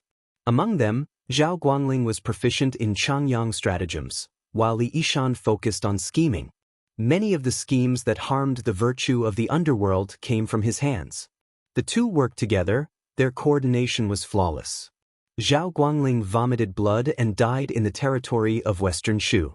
His merits and demerits could not escape the eyes of everyone. Li Yishan stayed at the Tide Listening Pavilion to advise the king of Bailiang on the strategy. However, looking at his complexion, he was also terminally ill and did not look like someone who would live a long life. Indeed, when Western Shu was defeated, it was Li Yishan who proposed to kill anyone above the wheel, regardless of whether they were women or children. Until now, when Li Yishan was mentioned in Shu Prefecture, children would stop crying. How could such a person, who did not care about the virtues of the underworld, live a long life? Bai Hu asked, "There's something I don't understand. I'd like to ask military advisor Li." Li Yishan nodded and smiled. "Please speak. I'll tell you everything I know." Bai Hu was not a polite person to begin with. She asked directly, "The king of Bailiang is recognized as a talented general who can only lead an army, not a talented general who can lead a general." During the Spring and Autumn War, the other 3 famous generals were rarely like the king of Bailiang, who always led the troops in every battle. The Battle of the Western Fortress was undoubtedly the most magnificent war in history. However, he still boldly handed over the command to Yu and Chen Jibao and personally led the elite cavalry to attack the enemy's den. Why can the Bailiang army only have the surname Su and not others? Li Yishan looked at the tide-listening lake, which was always quiet without any bait. He smiled gently and said, "Zhao Guangling and I had argued about this before. Neither of us could convince the other. The answer does not lie with me. It lies with Su Shao and Su Fengyan. Mr. Nangong can continue to look on coldly from the sidelines. It's a pity that Zhao Guangling was born in a chaotic era. Otherwise, he would have been a capable minister who could govern the world. He wouldn't be worse than Zhang Julu. At that time, the biggest disagreement between us was who would be in charge of the Bailiang army in the future. Would it be a descendant of the Su family or someone else? That's why I told Su Shao that it was fortunate that Zhao Guangling died early. With his unyielding character and his hatred of evil, regardless of whether His Royal Highness was a real hedonist or a real foppish son, he was still an eyesore. As for me, I'm probably not as good as him when it comes to strategizing, but my temper is much better. That's why I've been able to live longer than him. Why else do you think Su Fengyan would send me wine every 2 to 3 days? That kid is very shrewd. Zhao Guangling doesn't like this kind of petty cleverness. On the contrary, I admire it. Furthermore, when he was a military counselor, he would personally attend to everything in the military tent. I'm more lazy, so I can see many things and know more about the crown prince's temperament.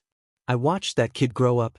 That time, because of the armored maidservant Zhao Yute, he angered the princess consort. She punished him by raising his arms and holding 2 books to reflect on his mistakes. How old is he? How long can he hold that? He insisted on not admitting his mistake, but he also didn't want to be lazy. He held one book on top of his head and the other in his mouth. His temperament is exactly the same as the princess consort's. Of course, this small matter doesn't mean anything. It's hard to say whether His Royal Highness will be able to inherit the position and take over the 300,000 steel cavalry. Bai Hu hesitated for a moment before asking, "Aren't you worried about that little butcher?" Li Yishan was afraid of the cold. Even during the summer, the cool breeze still blew in the tide-listening pavilion on Mount Qingliang. He hurriedly picked up the wine gourd and drank a mouthful to warm his stomach. Then he sighed and said, "Su Shao doesn't seem to be afraid, but I'm very afraid. Even an outsider like Mr. Nangong can see it. How can His Royal Highness and Chen Jibao, who are in confrontation with the authorities, not know?" When I think of how Chen Zhibao dragged Wu Xingyi Baikui's wife and daughter to death in front of the Western Wall, I can't help but be afraid. Perhaps you don't know, Chen Zhibao's swordsmanship isn't bad. His most outstanding skill is his spear. Compared to spear immortal Wang Xiu, his master, he's on par with him. Chen Zhibao's art of war has always been to succeed in one strike. Presumably, it's nothing more than this. Many things in the world are beyond one's control. Back then, didn't Zhao Guangling and I hint to our confidants that Su Xiao might as well rebel? Although Su Xiao can endure it, only God knows if Chen Zhibao can. That person in the capital has spent a lot of time and effort on this for the past 10 years. To be honest, Mr. Nangong, it's not that Li Yuanying cherishes his life. It's just that I'm afraid the building will collapse. I'm sorry for the princess in white who plays the drum. Bai Hu Er's face seemed to be affected by Li Yishan's invisible murderous aura. Her mood was somewhat heavy. Li Yishan exhaled deeply. He raised his head and drank a mouthful of wine.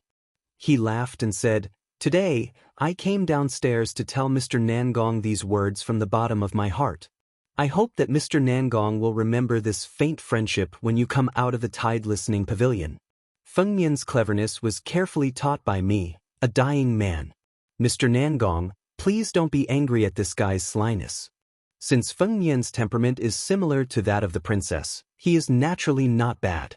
Bai Hu Er's face only nodded. Li Yishan, however, knew that it was enough. The man who had seen countless battles with his own eyes said in a trance, "It's a time of peace now." Not to mention the common people, even some young generals can't imagine the magnificence of hundreds of thousands of soldiers fighting a fierce battle. Such a scene, although covered in bones, can still inspire countless men to advance dauntlessly. Bailiang is a good place. Horses galloping from the north are arrogant, and songs from the south are all dead. Although they are worried about the fall of the country, they are not mourning. I just don't know if I can see Feng Yan leading an army and trampling the 13 provinces of Beimang in my life. The wind, the rain, the thunder, and the river are still incomparable to the hooves of the horses in Bailiang. Li Yishan turned and left the outer corridor with a smile. Bai Hu Er's face looked at the skinny back with mixed feelings. Bai Hu Er's face looked into the distance again and frowned. He seemed to be regretting that he did not agree to leave Liangzhou together. He was annoyed by this unprecedented emotion. He snorted and forced himself to suppress it. After calming down, Bai Hu Er's face narrowed his peach blossom eyes that were more beautiful than Su Fengyan's. He looked in the direction of the eastern sea and gritted his teeth.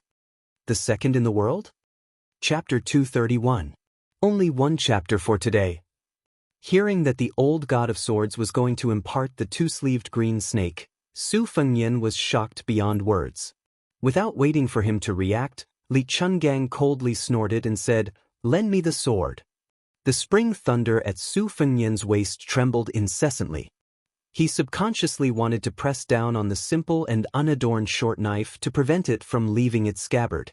The old man wearing the sheepskin fur coat sneered and said, "I'll let you experience the Wu family's sword mound's imperial sword ascending Mount Kunlun." How could Su Fengyan defeat the old god of swords who had been in seclusion under the tide-listening pavilion for so many years? The spring thunder was still guided by the old god of swords' finger and leaped into the air. Li Chungang pressed down with his finger and the spring thunder descended. With a twist of his finger, the spring thunder spun rapidly in front of him and finally formed a circle of bright knife shadows without a blade. The old god of swords allowed the spring thunder to spin in circles in the air. He reached out and grabbed the handle of the knife. Two streaks of green gang instantly exploded from the simple spring thunder blade like two mysterious green snakes. The old god of swords did not remind Su Fengyan to be careful. Using the knife as a sword, the sword aura was imposing and he chopped down at Su Fengyan who was pondering the imperial sword school. The sword aura roamed and instantly shot towards Su Fengyan's face.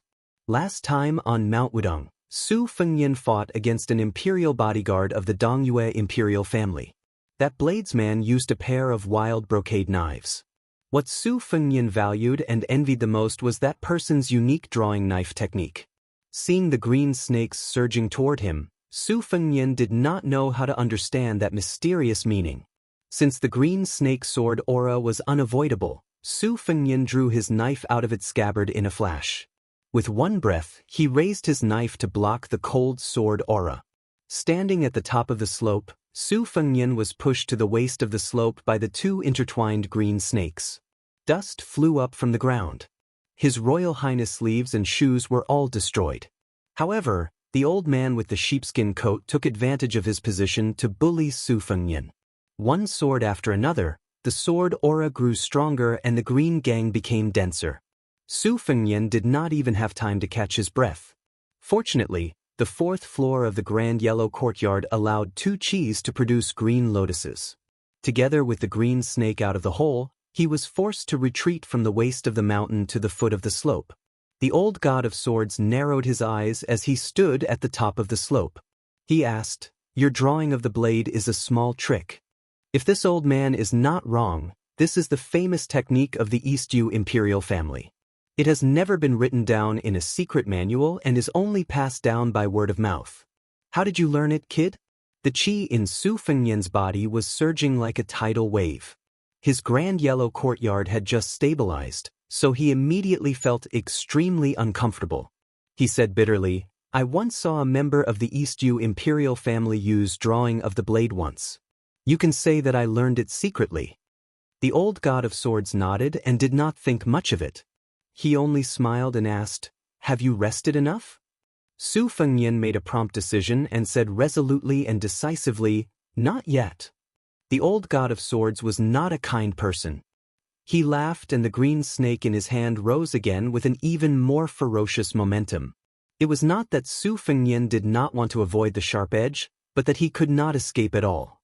He could only use the most clumsy method to meet force with force. Fortunately, Li Chungang seemed to be holding back on purpose. Every time he attacked, he was not ruthless. Compared to the 300 Zhonglong sword forces on the official road, his aura was more like a soft knife cutting flesh. He probably wanted to see how many green lotuses the Grand Yellow Courtyard could produce. Su Fengnian gritted his teeth and sank his feet into the mud. He used the sword move covering armor imparted to him by his aunt to resist the green snake sword force. Unfortunately, the old god of swords sword aura was so powerful that Xiaodong could not bend any further under the pressure of layers of sword aura. With a bang, Su Fengnian and Xiaodong flew backward. They tumbled a few times before they got up and another green snake slithered over. Su Fengnian risked his life to change to the sword move from the flying sword of Dunhuang to fight the enemy. When he was sent flying again, his mind was in a daze and he had a glimmer of understanding. The superior way of the sword was divided into the control of the sword and the creation of the aura. It gave up the sword will and sought the sword moves. Therefore, the sword tomb of the Wu family was the best. However, there was a flaw. The more profound a swordsman's cultivation was, the more he needed a divine weapon. For example, when Wu Luding left the tomb, he brought the Su of Gojoseon with him. As for the latter, the long sword itself was only a support. The aura of the sword was the way of the king. For example, when Li Chungang used the umbrella and the water droplets as his sword, he could already predict that everything in the world could be used as a sword.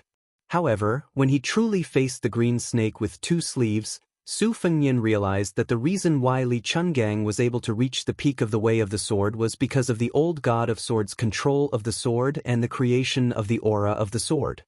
The green snake slithered in a seemingly straight line, but in reality, it could freely change its direction under the guidance of the qi. It was because of the exquisite control of the aura that it could create such a grand scene. The old god of swords held the spring thunder in his hand and slowly walked down the hill. "Kid, you're not dead yet?" Su Fengnian's ferocity was aroused. He pretended to be fat and laughed, "Not yet." Again. Li Chungang dismissed it with a laugh and said softly, "The small injustice in the chest can be dispelled with wine. The great injustice in the world can only be dispelled with the sword. Kid Su, be it this old man's wooden horse ox, or the Su of Gojoseon that is now in Wu Liuding's hands, or the great Liang dragon sparrow that your mother used in the past, if you don't dare to think about leveling the world with one sword, how can you reach the realm of earth immortals if you don't even dare to think about it?"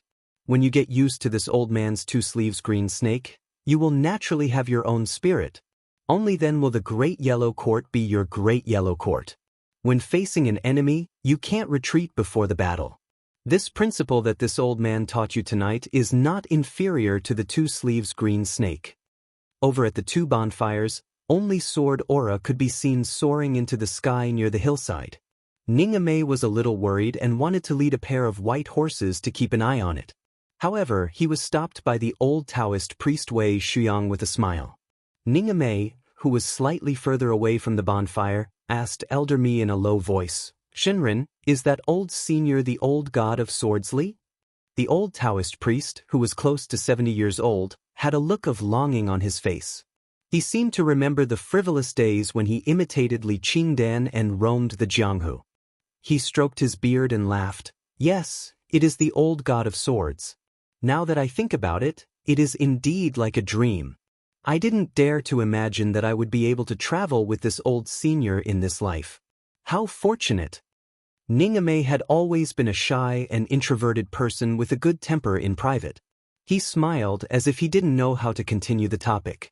To him, Li Chungang was just a first-rate immortal on land that the older generation of Jianghu martial artists talked about.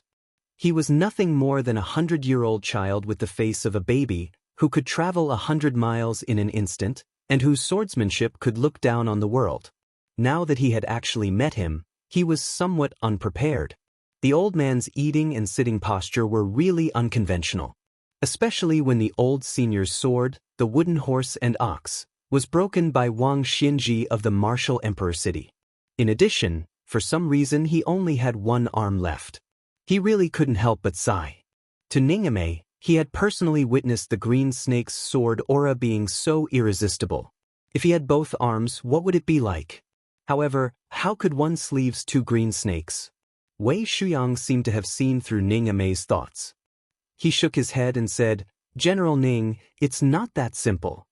Ningame didn't say anything. He then turned his head and saw His Royal Highness, who had changed into a new set of clothes at dusk, walking over in ragged clothes. The old god of swords was leisurely following behind with a faint smile on his face. Su Fengnian saw that there was still some distance between them and the bonfire. He smiled bitterly and said, "Old senior, you said you were going to teach me the green snake with two sleeves, but how could you teach me the way? From the beginning to the end, I was beaten up and couldn't even escape." Old Man Li blew his beard and glared at him. He said, "Idiot, what's the point of telling you all those principles? This old man's famous unique skill isn't that easy to learn." Su Fengnian muttered, "I'm just lazy and don't feel like talking." The old god of swords laughed instead of getting angry. He chuckled and said, "That's true. The green snake with two sleeves is called two sleeves. Not to mention the sword intent, there are already 66 sword moves. If I were to explain them to you one by one, this old man would have to waste a lot of time and energy." Su Fengnian put on a pitiful expression that said, "I knew it." The old man laughed coldly and said, "Kid, don't complain that you're fat or thin after taking advantage of a lady. Take your time. When you can really break the green snake with one slash, you'll be considered to have reached a higher level in martial arts." Su Fengnian asked with a bitter face, "Old senior, do you mean to say that I'm going to be beaten up every day?" Li Chungang glanced at him and said, "Or else." Su Fengnian immediately smiled flatteringly and said, "This is my great fortune. People in the world can't get this even if they burn incense and pray to Buddha." Li Chungang stared at His Royal Highness's face with a strange expression. Then he kicked Su Fengnian's buttocks and looked at his staggering back. He laughed and said, "Kid, you really look like a dog. How are your skills in bed? Why don't you get lost and practice with that Princess Jing'an?" Chapter 232. Su Fengnian, who had just been kicked, asked in confusion, "Practice?" The old god of swords sneered, "Otherwise, do you think you can use real swords and spears to train that Princess Jing'an? Are you willing to part with the Great Yellow Court?" Even someone as thick-skinned as Su Fengnian was still somewhat embarrassed, so he didn't continue to harp on this topic. He walked closer to the bonfire and sat down beside Yue. Ningame walked over with one hand carrying some golden roasted meat, which dripped with oil. He handed one to His Royal Highness and one to the old god of swords. The famished Su Fengnian tore into the meat and joked, "General Ning, let's sit down together. Let's bask in the old god of swords' immortal aura." Ning Amei, who had removed his armor but was still carrying the short halberd on his back, sat down with a bashful smile on his face. This general of martial arts had a fierce appearance, but his voice and personality were the complete opposite. Su Fengnian looked at General Ning, who was eating elegantly, and laughed out loud for no reason. Everyone around the bonfire looked at each other.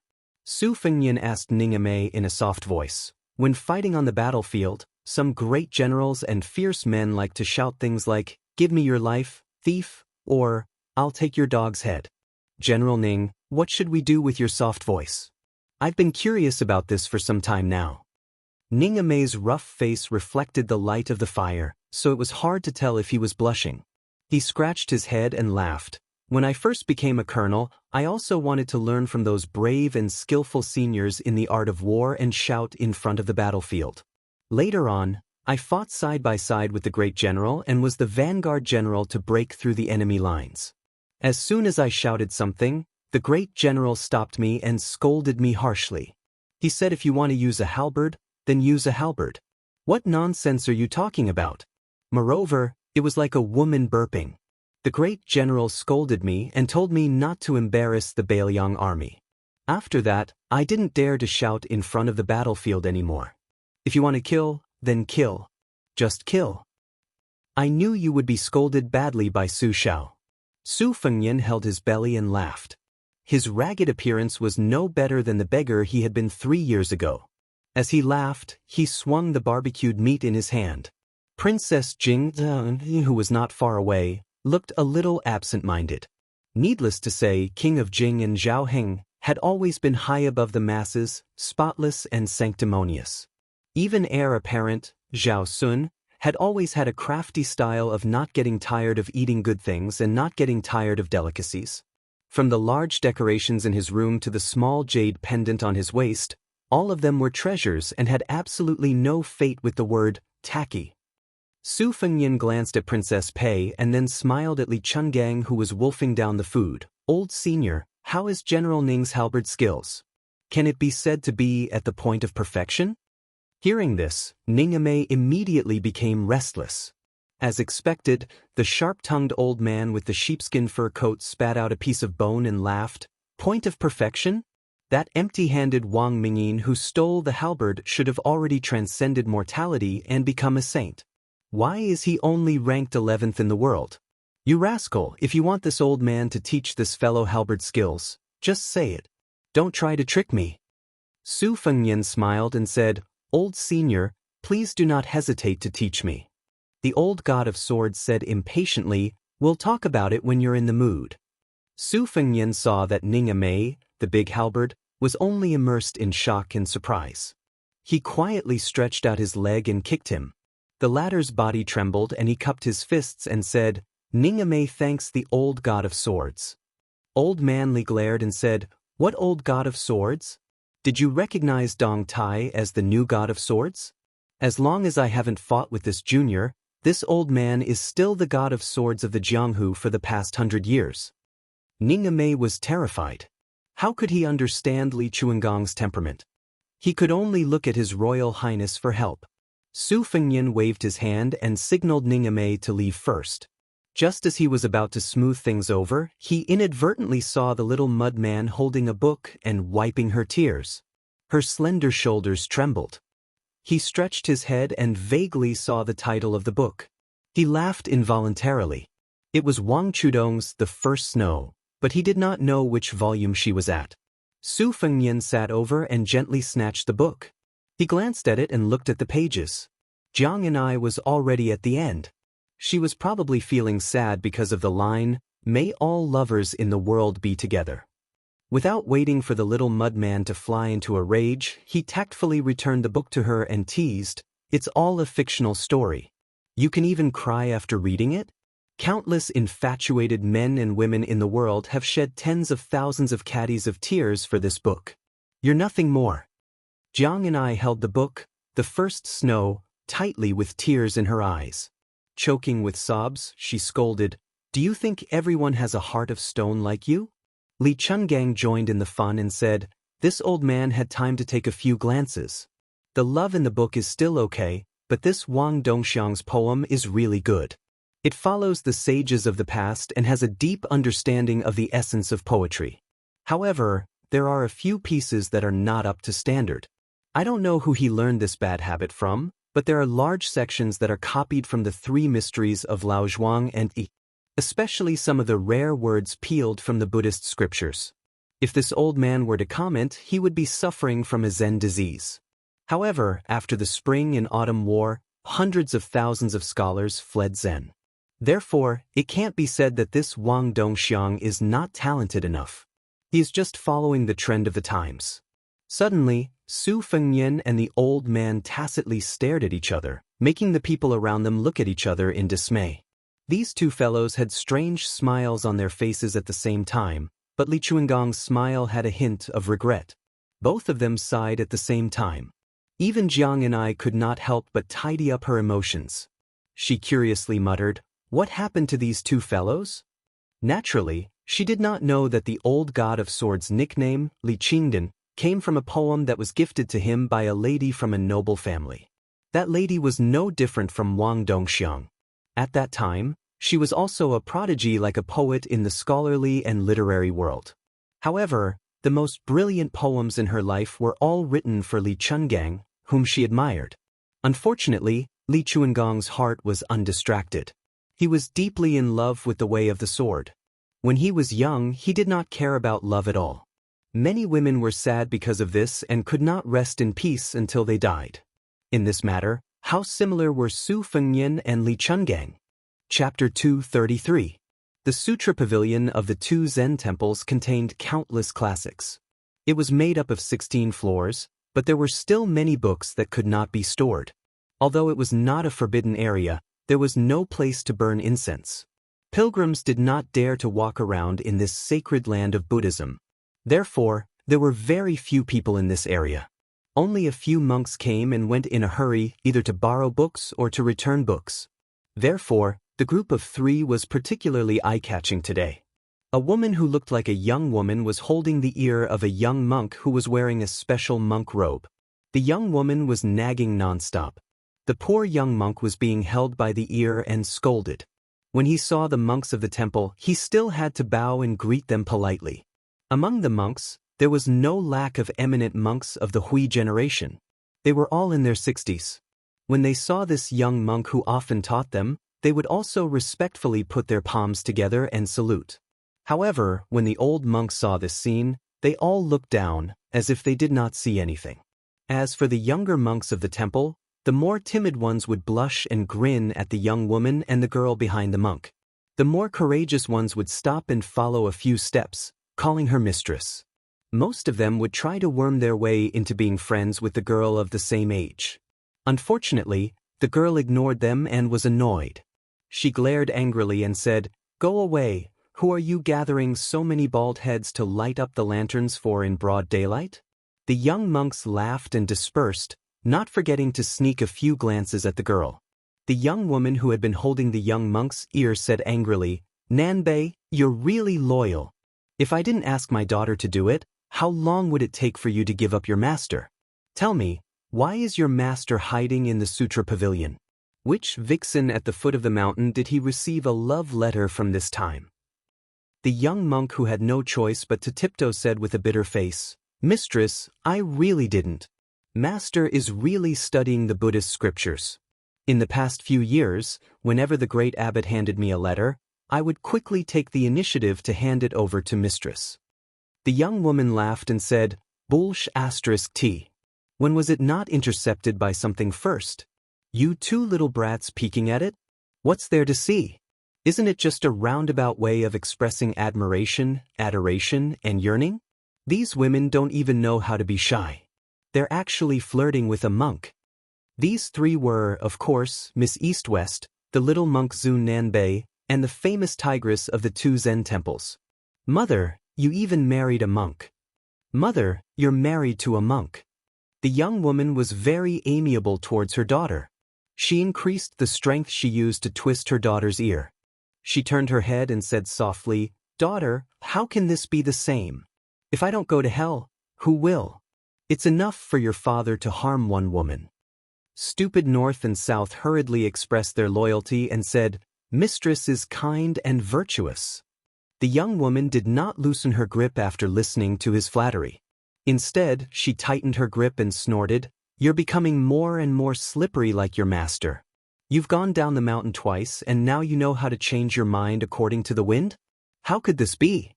Daughter, be careful in the future." The small monk wanted to cry but had no tears. It was over. He would probably have to eat half a bowl of rice for every meal for the next half a month. Sigh, forget it. I'll just use the copper coins I saved to buy some nice clothes for East-West. When they arrived in front of a sutra building, the young woman finally let go of the small monk. She shouted angrily, not losing to the Buddhist lion's roar, "Li Xiaoxin."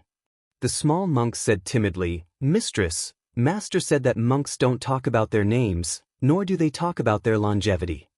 The young woman ignored him and East-West said unhappily, "Shut up." As soon as the young woman finished shouting, a white-robed monk rushed out of the lofty pavilion with a swoosh. He came to the front of the young woman and said with a smile, "Wife, are you tired from walking? Can you give me a massage?" If an outsider was present, they would think that this woman had been rude and unreasonable along the way and would definitely teach the white-robed monk a lesson. However, when she saw her man, she said softly, "I'm not tired. It's just that I haven't seen you for a few days and I miss you a little." The white-robed monk, whose real name was Li Xiaoxin, smiled intoxicatingly and did not speak. Since she was here, there was no zen in the world. The East-West girl shook her head and walked away like an old man.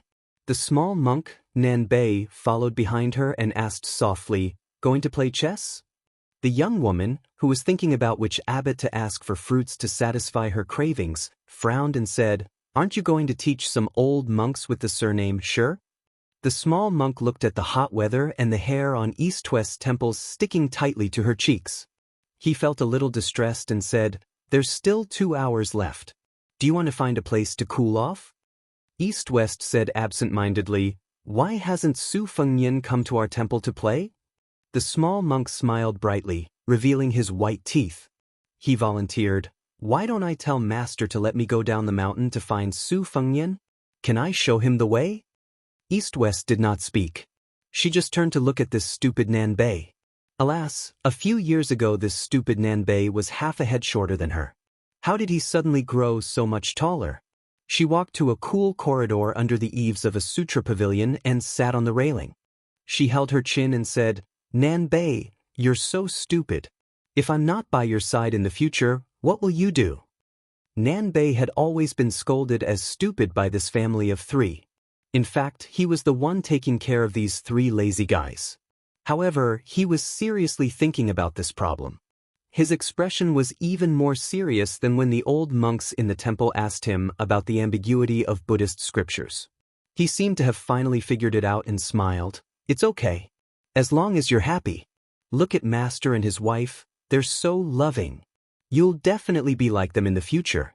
Don't worry, East-West, monks don't lie. I'm a man of my words. In the future, I'll definitely give you a box of the best and most expensive rouge. As for the saraira, I can probably afford it." East-West turned around and slapped the small monk's bald head. "Are you really going to burn the saraira after becoming Buddha? Aren't you stupid?" Nanbei smiled foolishly. He was quite stupid. Chapter 234. Inside the carriage, Su Fengnian and Princess Pei's chess game was a bit messy. Princess Pei's chess skills were originally on par with His Royal Highness's, but today, she had easily won 2 games in a row. She couldn't help but raise her head to look at his expressionless face. She wondered if it was because he was afraid of returning home? Was it because of the big sister, Su Jihu, who had stirred up a storm of criticism and even shook the capital university? Princess Jing, and could be considered to be born into a wealthy family. She was used to the internal strife between brothers. There were very few families that were truly harmonious. Princess Pei had only heard rumors about the most famous widow in Gangnam-do. Not long ago, She had been slapped in the face by a woman from the neighboring Jiangxin county. This talented woman had created a saying that Su Jihu was a broken incense burner. The incense burner was porous and was a metaphor for a slut. This saying had never appeared in any books. When the scholars of the two counties came back to their senses, they all slapped the table in praise. For a time, the saying of Su Jihu's incense burner in Gangnam-do became more and more popular. This was especially true for the noble ladies and young ladies of Gangnam-do who had always hated Su Jihu. They would talk about the incense burner every 3 sentences, which made them feel indescribably comfortable and satisfied. After Su Fengnian conceded, he didn't propose a rematch this time. Instead, he left the carriage and jumped onto a snow-white famous horse from the western regions. This fine horse was once the king of the wild horses on the border of Bailiang. It was undoubtedly the most outstanding heavy horse in the world. His Royal Highness said to the Lieutenant Yuan Meng, who was slowly riding behind him, "Tell General Ning that we will enter the city together." Yuan Meng's expression changed, and he secretly grinned. Under normal circumstances, the Bailiang battalion would maintain a distance of 1 li. Today, since His Royal Highness wanted to take a stance, he was naturally happy. As the leader of the 100 white horse loyal followers, although he didn't insult the Bailiang army by fighting to the death in the Battle of the Reed Marshes in Qingzhou, His Royal Highness had shown such bravery. The Phoenix Battalion had only suffered heavy casualties and couldn't help much. It was always suspicious that they were of little help to the overall situation. During this period of time, Yuan Meng had been unhappy and wanted to vent his anger. Wasn't the opportunity now? Yuan Meng turned his horse around and quickly galloped away. He saw Ningame, whose arm had healed and was once again holding his halberd, and said in a deep voice, "General Ning, His Royal Highness has ordered that we enter the city together." Ningame, who was wearing heavy black armor, nodded. He pulled down his helmet and looked extraordinarily stern. He pointed his halberd at Yangchun City and suddenly squeezed the horse's belly. He led the Phoenix Battalion Light Cavalry to speed up and gallop forward. Dust flew everywhere. All the carriages and pedestrians on the official road heard the sound of the heavy cavalry and moved to the side with pale faces. They let the group of light cavalry pass by.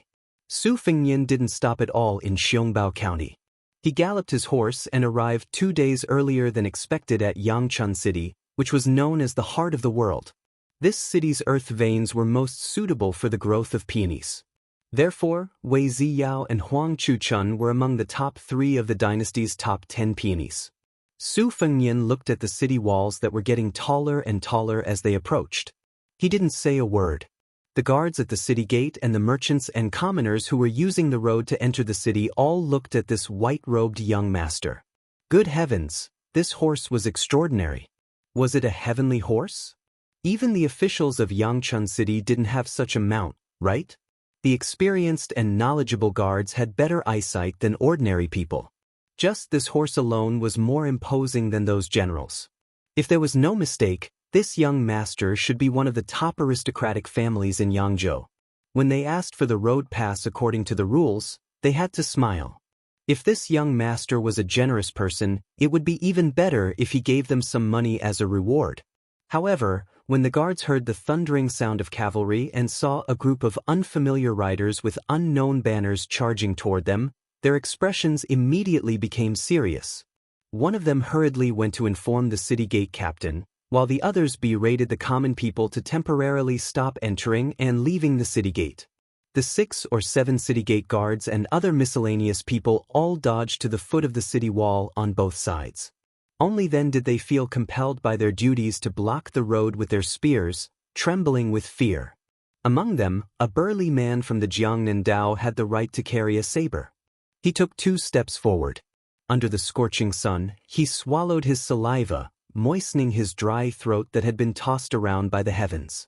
Just as he was about to shout, a halberd general among the cavalry, who was dressed very differently from the Yangzhou soldiers, rushed to the city gate. He placed his 80-gene halberd on the captain's shoulder.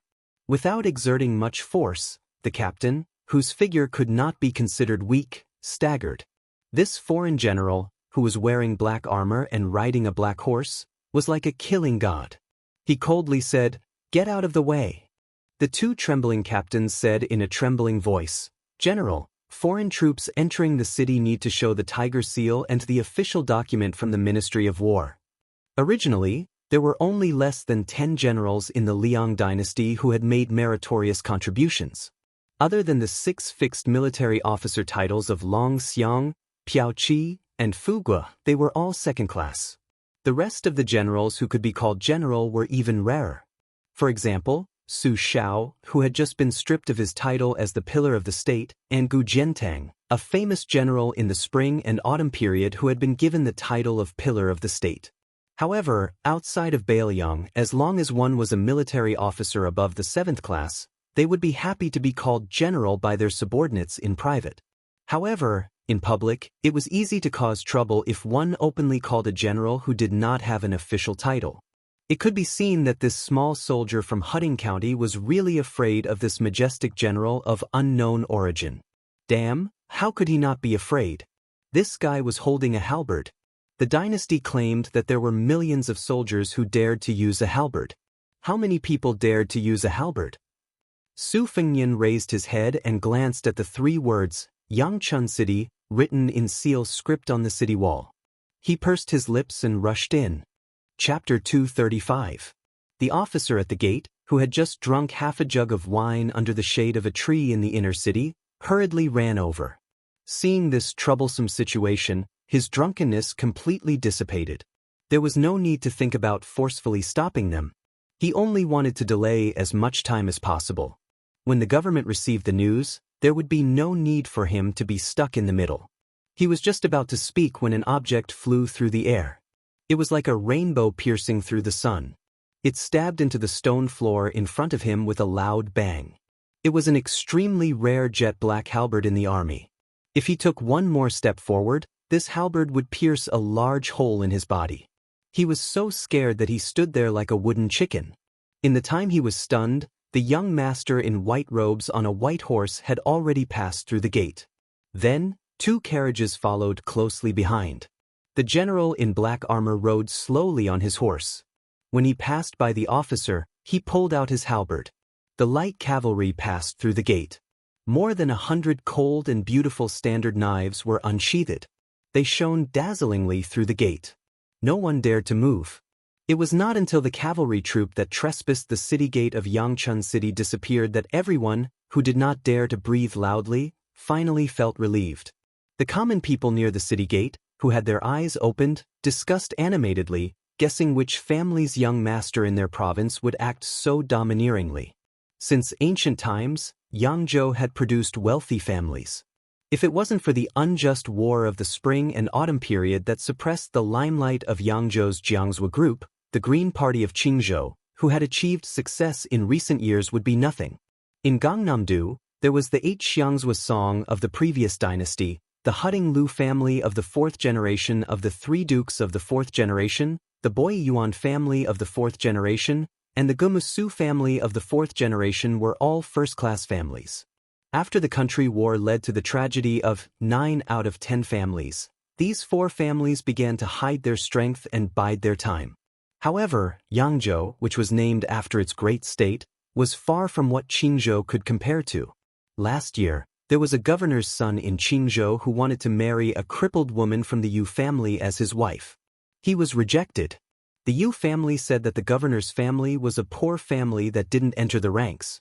If they married, what was the difference between them marrying animals? However, the county governor of Qing province, who had bitterly studied for a smooth career and became a high-ranking official of a region, was only resentful and did not refute this insult.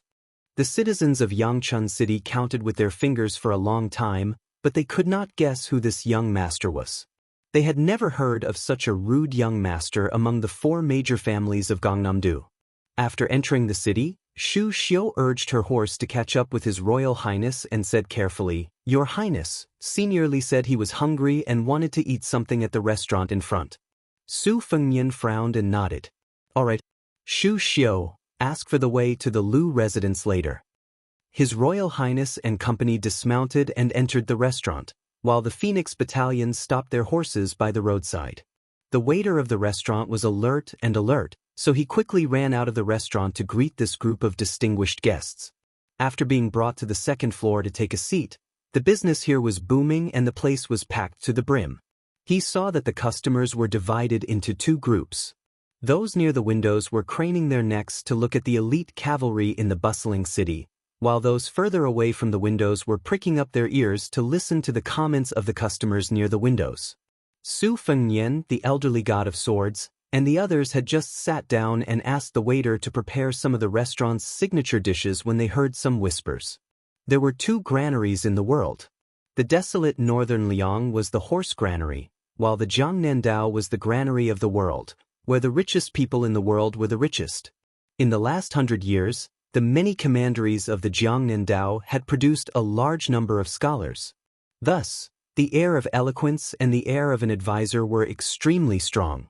In the eyes of the scholars of the Jiangnandao, there was nothing that they could not criticize and nothing that they could not comment on.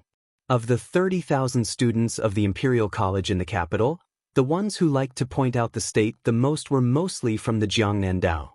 Su Fengnian was expressionless as he waited for the dishes to be served. Xu Xiu had already asked for the location of the Lu residence in the lake pavilion. She bowed beside him and reported the details respectfully. Xu Xiu was a naturally beautiful and charming woman. She was the type of seductress that men would think of in bed with just a glance.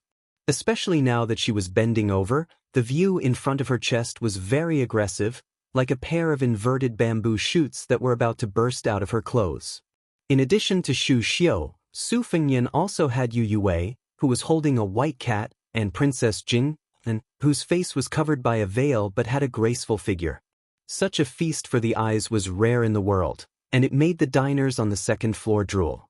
They immediately had a strong desire to show off, as if they had taken an aphrodisiac. The voices on the second floor were much louder, as they only wanted to be remembered by these rare beauties. Not to mention getting intimate with them, just a few glances from them would be enough to make them ecstatic. Gangnam-do, which was full of noble families and nobles, had always advocated talkative and mysterious talks. The scholars and doctors all wore loose robes and wide belts, feather fans and silk headscarves, and wore crane robes. The air was very fragrant, and they did not even look at riding horses. They had to drive ox carts to show their status. Even the page boys had to pick those pale youths with red lips and white teeth. There were only a few young maidservants who were familiar with playing the zither and brewing tea, and they were too embarrassed to go out and greet their friends. The second floor was full of loud conversations, and it was very lively. I heard that in a few days, Bailiang's empty-bellied heir will come to our Hutting County to visit his eldest sister. This pair of siblings, one is ignorant and incompetent, the other is shameless. They really are a good match. If this widow's conduct wasn't improper, how could she have been scolded by Sir Qingzhai's wife to be a two-legged incense burner? This saying is really too wonderful for words. That slap in the face was really good. I heard from some people at Baogua Temple that after this unrestrained widow was slapped, she still laughed. She really is a woman from Bailiang. You should lower your voice a bit. I heard that the empress who wrote the precepts for women wanted to support her niece, but after the one from Bailiang went to the capital, this empress ceased all activity. There's even news that she went to Changchun Palace. Humph, this world really makes me, a scholar, bitterly disappointed. No matter how much that boorish fellow covers the sky with one hand, how can he extend his hand to Gangnam-do? Wouldn't Grand Secretary Zhang chop off his claws? That's true. Grand Secretary Sir is indeed amazing, a role model for all scholars under the heavens. Sir Qingzhai is a bit muddle-headed, but he doesn't neglect the greater good. Read that poem about breaking off ties. We should make a toast. These words aren't wrong. We should indeed make a toast. Come, let's drink. One of the people on the second floor suddenly stood up, arriving at the table where the discussion was the most heated. He drew his blade and hacked the table in half, calmly saying, "You want a drink, right? Today, I'll let you drink piss until you're full." Chapter 236. The middle-aged swordsman in green was about to make a move when his expression changed drastically. Without caring about etiquette, he grabbed his master's arm and hurriedly flew backward. They crashed through the wooden wall on the second floor and landed on the street. The young master asked gloomily, "Wang Meng, why are you doing this?" The swordsman replied as if he was facing a great enemy. Someone downstairs used chopsticks as swords and threw them. His sword intent has reached the first-grade realm. After the swordsman led him a few times into the alleyway, the young master elegantly folded his fan and patted the dust off his body. He smiled and said, "Little Sunny Spring City, there's such an expert? No wonder that guy with 2 sabers dared to be so impudent. Wang Meng, what grade is the expert downstairs at?" The swordsman's expression turned ugly as he said, "Perhaps higher than the Vajra realm. He already has some hints of the Finger Xian realm." Only then did the young master's expression turn serious. He snorted coldly and walked into the alleyway. After hesitating for a moment, he threw away the precious folding fan carved from ivory that was worth at least 1,000 taels of silver and said, "You dirted my fan. This debt must be properly settled. So what if you have a first-grade expert to rely on? I don't believe you can walk out of Yangzhou alive." Lu residence. Lu Xianlang, the clan brother of the current head of the Lu family, Lu Daolin, was sitting in the study with a gloomy expression. One of the female servants was standing and massaging his shoulders while the other was kneeling and massaging his legs. The weight of the massages was just right. The 2 beautiful female servants were actually a pair of twin lotuses on a stalk. Individually, the 2 sisters were already bright and moving. When they were together, they were even more alluring. Lu Xianlang was a famous talker in Yangzhou. The Lu family had a total of 6 people in their generation. Compared to the other large families of the same rank in Yangzhou, they were not very luxuriant. However, the Lu family could be said to have produced many talents. When the previous emperor toured Jiangnan, he had personally praised them. It was clear that the Lu family was a shining jewel. With one word from the emperor, the Lu family was established as the leader of Yangzhou. The head of the family, Lu Daolin, was now the right chancellor of the capital's Imperial College. Lu Xianlang oversaw Yangzhou, where the family's foundation was. Back then, he had a battle of words with the scholars at the White Horse Temple and convinced them. Then, he had a private visit to Jiangnan province with the old Grand Secretary on whether the 6 classics were history. The debate continued until the middle of the night. The debater who had confronted Lu Xianlang had not yet made a name for himself. Looking at it now, it was simply terrifying. Other than Huan Shu, who was now the left chancellor of the Imperial College, there was also the current Grand Secretary Zhang Julu. Lu Xuanlong's loftiness in the past could be seen. Now that he was old, although he could no longer do the open-minded behavior of spreading nudity and drinking wine in seclusion, he was still a half-saint scholar praised by everyone in Gangnam-do. However, what Lu Xianlang hated the most in his life was that he had married that widow. Not only had he caused the death of the son the family had placed high hopes on, he had also brought countless humiliation to the Lu family. In recent times, he had written letters to his brother, who had disregarded all opposition and strived to bring that wanton widow into the family, full of resentment and complaints. However, his brother was stubborn and refused to drive that woman out of the Lu family. Of the 4 major families in Yangzhou, the ranking was now Jiang Xinxuan, Bo Liyuan, Hu Ting Lu, and Gu Musu. Originally, with the Lu family's wealth and power, they were firmly ranked second. However, it was because of this wanton woman, who he had never treated as his daughter-in-law, that the Bo Liyuan family's reputation overtook. Now, the crown prince of Bailiang was coming to Yangzhou. Lu Xuanlong's resentment was mixed with the bitterness that was difficult to tell to others. How could the wife of the young man from Jiangxan County, Lu Lighting, have the ability to disturb the imperial concubine who wrote the admonition for women in the palace? There was an arrangement that he did not know. His original intention was to endure the pain and remove the black sheep from the family. He could no longer allow her to stir up trouble and ruin the reputation that the Lu family had painstakingly accumulated for dozens of generations. However, he did not expect that before the imperial concubine in the palace could do anything, he received shocking news that the imperial concubine had been banished to the Changchun Palace by His Majesty and was completely banished into the Cold Palace. Lu Xianlang, who was holding a saint's classic in his hand, slammed the book on the table. The two maidservants were so frightened that their hands trembled and they could not help but increase their strength. This caused Lu Xianlang, who was fond of eating stones when he was young, to feel a wave of pain. This great scholar used to take bait before. Today, not only in the summer, even in the winter, he had to eat ice to relieve his qi. Fortunately, compared to the other 3 families who had taken the 5 minerals powder, he was much better off. However, to the scholars of Gangnam-do, this was nothing. Lu Xianlang was in pain from taking the 5 minerals powder. He could grit his teeth and endure the pain. However, the lowly maidservants did not serve him well. They were immediately slapped in the face. A palm print appeared on their smooth cheeks. Only then did Lu Xuanlang's mood improve slightly. He signaled a maidservant to retrieve the book. Holding it in his hand, he coldly said, "Incense burner, what a fitting name." A cold snort came from the door. "If you knew this would happen, why did you do it in the first place?" The 2 maidservants' faces were as white as snow, contrasting with the red palm print. Lu Xianlang waved his hand impatiently. They quickly bowed their heads and left. They did not even dare to call out their honorifics. They just kept their mouths shut and left. This was because that person did not like them to talk. If they spoke, it would dirty her ears. At the door stood an old woman who was no longer in her prime. Her expression was cold and gloomy. She had a face that did not have any good fortune to speak of. She looked gloomy. The old woman said in a strange tone, "When I came here, I met that B***.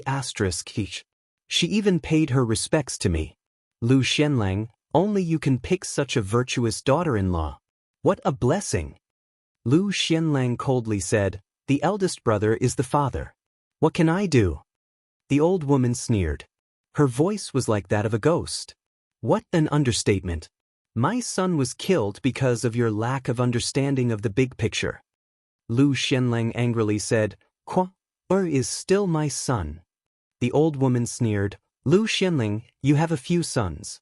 I only have Quan." Lu Xianlang dejectedly said, "I want to read." The old woman stared at the man who should have helped and respected each other. Her face was distorted. She turned around and said, "Lu Xianlang, don't forget who my father is. Back then, you did not stop that widow from entering our house. This time, if you dare to let that little bastard surnamed Su into our house, I will not let you off." Lu Xianlang waited for her to leave. He tore a Saint's Classic in half and leaned against the chair, panting. The housekeeper hurried over and knocked on the door in a panic. He did not care about the usual etiquette. His lips were pale as he bent down and whispered a shocking news that shocked the whole city. After hearing it, Lu Xuanlang's expression was uncertain. His 10 fingers tightly grasped the chair. This famous scholar of Jiangnan, who had been praised by his late father for being calm in every major event, showed a hint of fear and muttered, "What should I do?" Chapter 237. For no reason, the Lu manor closed the manor door in broad daylight. The servant girl nicknamed Xiao Er hurried back to the courtyard to tell the young lady this sensitive news. The most famous vixen widow in Gangnam-do was lying on the bed reading a novel about scholars and beauties. However, compared to The First Snow, it was unbearable to look at. After hearing Xiao Er's report, she was absent-minded. She thought it would take at least 2 or 3 days for her brother to arrive in Yangchun City. She did not care about the Lu manor's little tricks. She was not stupid. The family that Lu Lighting of Jiangxin County belonged to was only a second-rate aristocratic family in Yangzhou. How could they enter the eyes of the imperial palace? The marriage alliance between the Hu Pavilion Lu and the other 3 aristocratic families was complicated. It could not be said that they were bound together for good or ill, but it was true that they were bound together for good or ill. Without Lu Xuanlang's tacit approval, how could the imperial concubine from the palace be involved? Perhaps the mastermind behind the scenes was Lu Xianlang, the father-in-law in name. However, she was too lazy to care. No matter how Lu Qingquan died, she would have to take the blame for her husband's death. No matter how harsh and cold her parents-in-law were, she still performed all the etiquette that a daughter-in-law should have. As for often going to famous temples to listen to the debates of famous scholars and being silently criticized, she did not care about it. She liked to see those self-proclaimed distinguished scholars become as excited as if they had been injected with chicken blood when they saw her enter a banquet. Thus, when she was slapped in the face by the wife surnamed Lu at Baogua Temple, she only laughed. God knows who pitted who. After marrying far away to Jiangnan, she could be said to have seen through these scholars. Most of them had their eyes above their heads and relied on the shadow of their ancestors to not make progress. They rested on their past achievements. The officials from Gangnam-do, for example, were completely different from the remonstrants in the north. They liked to pick on trivial matters to make life difficult for the emperor. They were not afraid of being flogged by the court and were not afraid of being publicly humiliated. From time to time, they would make a scene of remonstrating to death. It felt like they were afraid that the emperor would not be angry or annoyed. They scrupulously adhered to orthodoxy and were loyal to the law to the point of being paranoid. It was no wonder that many scholars said that officials from Gangnam-do were the most like officials. However, the Jiangnan Dao had indeed produced a small group of rather formidable characters. They were well versed in politics, and their methods were well practiced. They were able to govern the world and help the people. However, these civil and military officials who held authority in their hands had all left the Jiangnan Dao, like carps leaping over the Dragon Gate, and were never willing to return. They were not keen on talking about the profound, but no one could deny that it was these important officials who had truly propped up the Jiangnan Dao to flourish. If it was up to her, Lu Daolin, the head of the Lu family, who controlled half of the Imperial College, was one of them. The Minister of Personnel, Yu Lian, and the General of Dragon, Su Gong, were also one of them. As for Lu Xianlang and a large group of so-called famous scholars who were renowned in both the north and south of the Yangtze River, they lacked a lot of perspective. These old fellows only focused on the rise and fall of their clan's status. If they rose, they would be wild with joy. If they fell, it would be as if they had lost their parents. In their eyes, the martial artists who had made great contributions to the dynasty during the Spring and Autumn War were just crude and barbaric generals. When they said that they were a family of generals, they were far more derogatory than praising. In Gangnam-do, they were especially disliked. If she was just an ordinary daughter of a family of generals, her spine would have been broken by the moral gentleman. Fortunately, who was she? She was the eldest daughter of the butcher, Su Shao. The servant girl who loved and loved her the most asked softly with a face full of anticipation, "Miss, when will His Royal Highness arrive at our Yangchun city?" The widow, Su Jihu, used a finger to scratch the little girl's beautiful face and teased, "Pinch your fingers and count. How many times have you asked in the past 2 days? Have you asked 10 times? The little girl blushed and said, "This servant is hoping that His Highness will help Miss vent her anger. Lu Lighting and that shrew are really too hateful." Su Jihu threw the book away and stretched.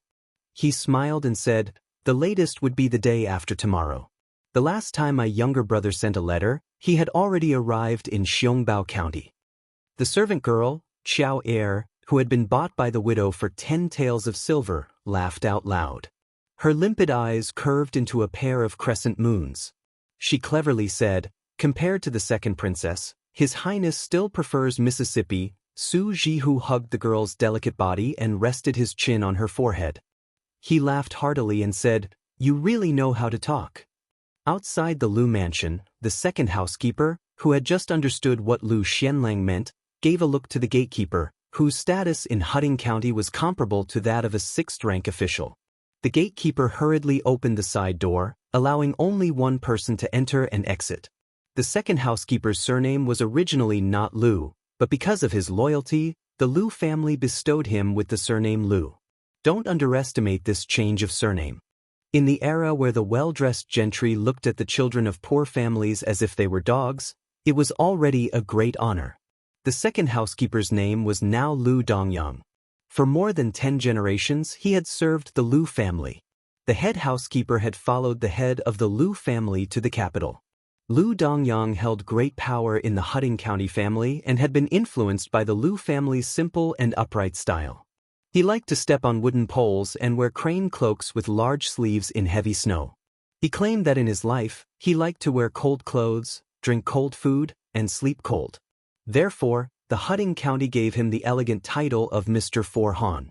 He walked out of the side door alone and saw a group of 45 elite light cavalry escorting the carriage. "You can give me the name card. I'll visit again when I have time." Captain Yuan Meng's face was gloomy, but he couldn't act rashly. His Royal Highness wasn't present, and after all, His Highness's closest daughter, Commandery Princess Chong, was living here. As for the Lu family's status in Gangnam-do and how powerful they were, would he care about these foul things? Probably seeing through the awkward situation of these Bailiang barbarians, the second housekeeper, Lu Dongyang, with the deep foundation of the Linlang Lu family, suddenly woke up from the shock when he first heard about the bloody deeds of these people. He was no longer afraid and sneered in his heart.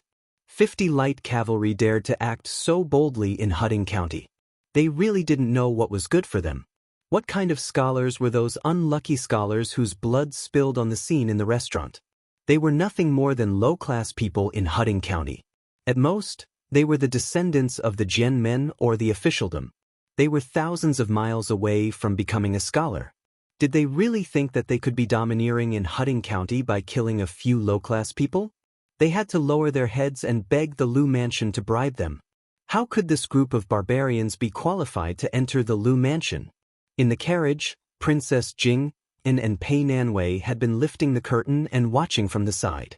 They were sitting on top of the mountain and watching the tigers fight with relish. Chapter 238. After Su Xiao, Gu Zhentang, and a few other vassals toppled the 10 great clans of the spring and autumn period, the Liang dynasty vaguely formed 3 major clans. Gangnam-do was one of them. After the Liang dynasty destroyed the 8 kingdoms, it ordered a portion of the clans of the 8 kingdoms to move to the capital and form another group through marriage. There were also some clans who took the initiative to move north in the past 20 years. During the reign of Hong Jia, it was the most frequent. There were no less than 300,000 people. Thus, it was called the Gangnam-do northward migration. Most of them chose Gangnam-do, which was rich and far from the capital. This undoubtedly strengthened the strength of the 4 clans of Yangzhou. Under the influence of the current master, Lu Daolin, the number of talents the Lu clan absorbed was second only to the Yu clan. Naturally, the Lu clan had its own pride and confidence. If the guy who dared to stab a general of Qingzhou to death in front of Zhaoheng was here, there would be nothing to see in this undercurrent. Without a doubt, he would lead these brave and fearless white horse soldiers to crush them. But since he went to Jiangxin County, it would be interesting. If the Hutting County government had a powerful general who did not fear the Bailiang army, it would be even more lively and interesting. Thinking of this, Princess Pei finally revealed a long-lost smile. Jiang and I, who was sitting in the same carriage, was dazed. This sister was really beautiful. The old god of swords, Li Chungang, lazily leaned against the carriage door and dozed off. He had made up his mind not to get involved in such family matters. At some point, Yu Wei stepped out of the carriage. Holding the white cat, Wu Mainyang, she stood at the bottom of the steps. She looked at the second housekeeper who had pretended to be someone else and said calmly, "Open the middle gate." Lu Dongyang sneered and pointed at the sign. Yu Wei turned her head to Yuan Meng sitting on a warhorse and said calmly, "Field Officer Yuan, the Lu clan of Hutting County treated us with respect. Of course, we have to return the favor." Yuan Meng was puzzled. First of all, he was not clear about the relationship between His Highness and this beautiful courtesan. Since she was qualified to accompany His Highness out of Bailiang, she could not be too bad. Only an idiot would treat her as a famous courtesan. Secondly, the way she returned the gift was very particular. Therefore, he looked at the courtesan who had always given people a feeling of weakness and waited for her to continue. If she only told the Phoenix Battalion to turn around and leave, he would definitely look down on her. Unexpectedly, Yue sneered and said, "Stab this blind servant to death." Earlier, His Highness said that after killing him, the corpse must be left at the door. Now, it seems that there is no need to waste energy. We are only here to see Princess Chang. When the time comes, if Princess Chang says that it is not suitable without the main door, the Lu Manor can just install it. If Princess Chang doesn't agree, then kill whoever dares to make a move. Yuan Meng laughed heartily and cupped his fists as a sign of respect. Then he turned his head and said in a deep voice, "Draw your blade and return the gesture." Yue hugged the charmingly naive white cat and turned to walk back to the carriage. The red-faced second steward was left behind, so angry that he couldn't speak. When he saw the Bailiang cavalry draw their blades, the fear that had just disappeared once again enveloped his body. Especially when he saw the fierce lieutenant jump up the steps, he was so scared that he immediately turned around and tried to run through the side door to ask for help. However, a person could not outrun a horse, let alone a Bailiang warhorse. When second steward Lu Dongyang stepped through the door, Yuan Meng's blade hacked down. He fell into a pool of blood and crawled forward with difficulty. This scene caused some of the servants in the manor to cry out in shock. Yuan Meng dismounted his horse and gave this Sir Sihan a heavy stab. Then he grabbed a leg and threw him out of the side door. His Royal Highness had told him before leaving that the corpse should be left at the door. Yuan Meng did not pay any attention to the Lu Manor servants who had scattered like birds and beasts. He stood at the door and gave the order, "Tear down the middle door." Princess Pei was stunned. She looked at Yue, whose words and actions had always been as gentle as water, and was somewhat stunned. Jiangxin County, Lu Manor. The Lu Manor was considered a family with good roots in Yangzhou. However, the nobles were also divided into different ranks. Compared to the four great clans, the difference was like heaven and earth. Lu Lighting, nicknamed Mr. Chengzhai, was currently comforting his wife. He was famous in Gangnam-do for his culinary skills. During this period of time, he did not care about the old adage that a gentleman should stay away from the kitchen. Almost every day he personally cooked for his wife and racked his brains to please her. Lu Lighting was tall and slender. In Gangnam-do, he was like a crane in a flock of chickens. He had an elegant appearance and was born into a noble family. This kind of man was naturally not lacking in romance. A few years ago, when he first met the widow at the White Horse Temple, he was attracted to her. So what if she was a widow? She was the eldest daughter of that butcher and looked so foxy and delicious. It seemed like water could be pinched out with a light pinch. However, although she had a bad reputation and it seemed like anyone would climb into her bed for a night of pleasure, Lu Lighting, who was a womanizer, knew that this beautiful woman had a very cold temperament. This aroused Mr. Chengzhai's infinite desire to win. He tried his best to please her and could not wait to serve her like an empress. A few days ago, she finally relented. When they were admiring the peonies at Baogua Temple, she said that if he dared to divorce his wife, she would consider it. When Lu Lighting thought about it, he broke out in a cold sweat. How could he have been bewitched? He could not see through her cold temperament. This widow was clearly waiting to watch a show. Therefore, after he stirred up a big mess, his wife somehow got involved with a favored concubine in the palace. He could no longer care about his scholarly demeanor and face. He immediately wrote a poem to break off relations and threw it outside the Lu Manor. Fortunately, the widow's reputation had long been ruined. Who would stand on her side? Otherwise, the Lu Manor would not have remained silent and allowed him to splash dirty water. When Lu Lighting thought of this, he secretly rejoiced. It was a blessing in disguise. If she was not a widow who should be drowned in a pig cage, how could he know that his wife's family had incense burning in the imperial palace in the capital? This was something that could be heard all the way to the heavens. Lu Lighting rubbed his wife's shoulders and carefully asked with a smile, "Wife, why has there been no movement in the palace recently? Why hasn't that concubine sent an edict to Gangnam-do?" Wife Lu put on an indifferent attitude, but in reality, she could only pretend to be mysterious. Not to mention her, at first, even her family didn't know how to make the empress, who wrote the admonition for women, angry. Her father read by the light of a lamp and flipped through the family tree before he vaguely found a very faint relationship. As for why the thunder was loud but the rain was small, suddenly there was no sound. With her family background, how could she know the truth?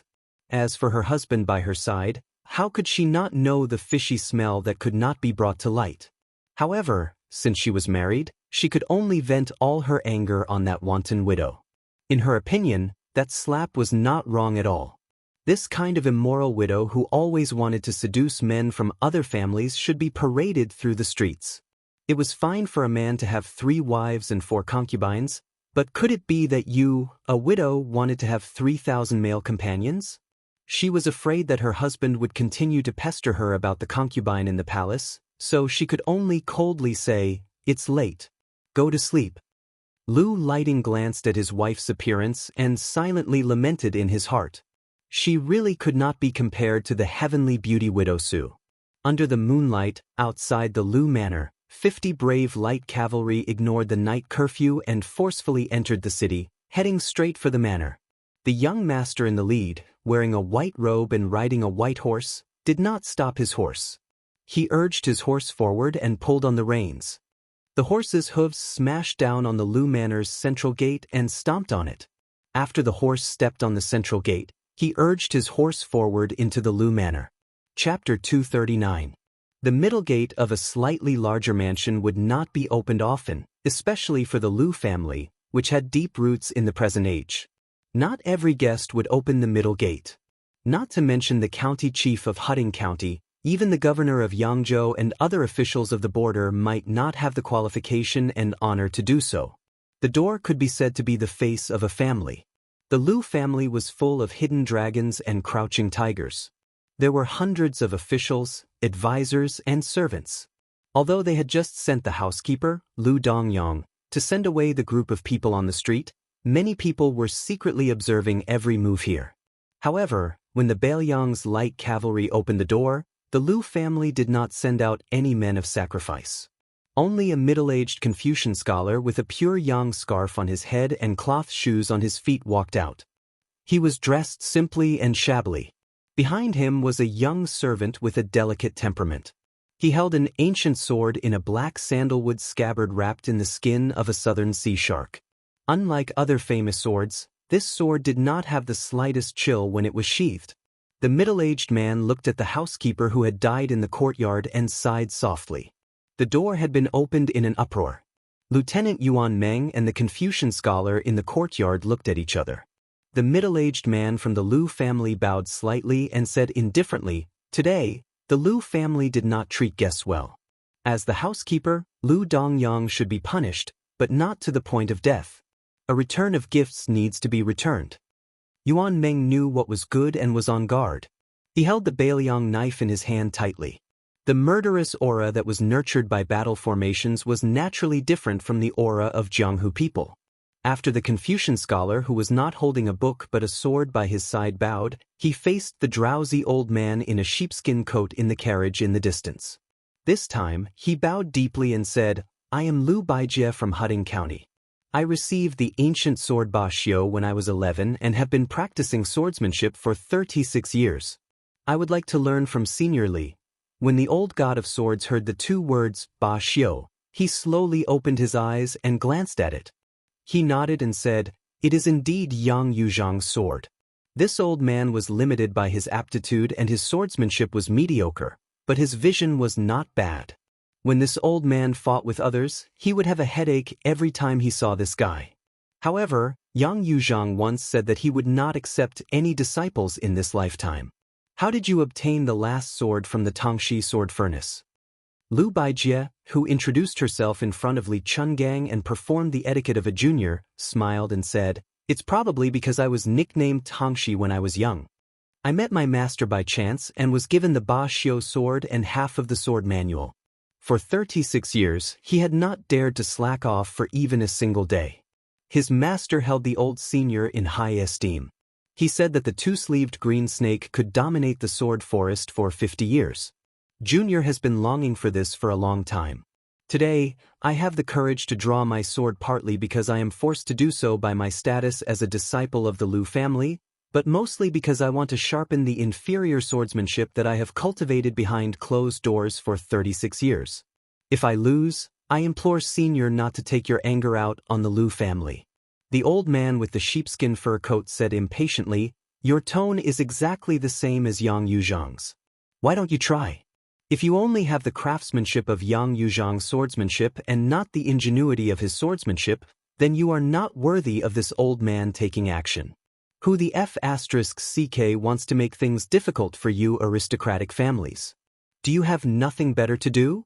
swatting flies with a bamboo pole in a latrine pit, you will be splashed with feces no matter what. This old man did not believe in heresy back then and suffered a great loss at the hands of lame Su. At this point, the old man immediately shut his mouth. Exposing one's shortcomings was not Li Chuangong's usual style. Lu Baijie smiled and stretched out 2 fingers to gently stroke the scabbard. The famed Ba Xiu sword was half unsheathed. At this moment, a familiar sound of footsteps came from behind. The woman called out, "Little uncle." Lu Baijie, the youngest and most leisurely of the Lu clan's glittering jewels 7 jades in the lake pavilion, had a sorrowful expression on his face. His fingers swiped back and the Ba Xiu ancient sword that had appeared in the world immediately returned to its scabbard. Everyone only caught a glimpse of a bright azure edge. Lu Baijie was the youngest son of the previous master of the Lu clan, Lu Xianxia. Compared to the current master's eldest son, Lu Daolin, he was a full 20 years younger. Lu Baijie was born of a concubine. He was naturally intelligent, but he was indifferent to fame and fortune. He was not passionate about the 3 immortals of Confucianism and was obsessed with the way of the sword. Until now, he had not married, so naturally he did not have any children.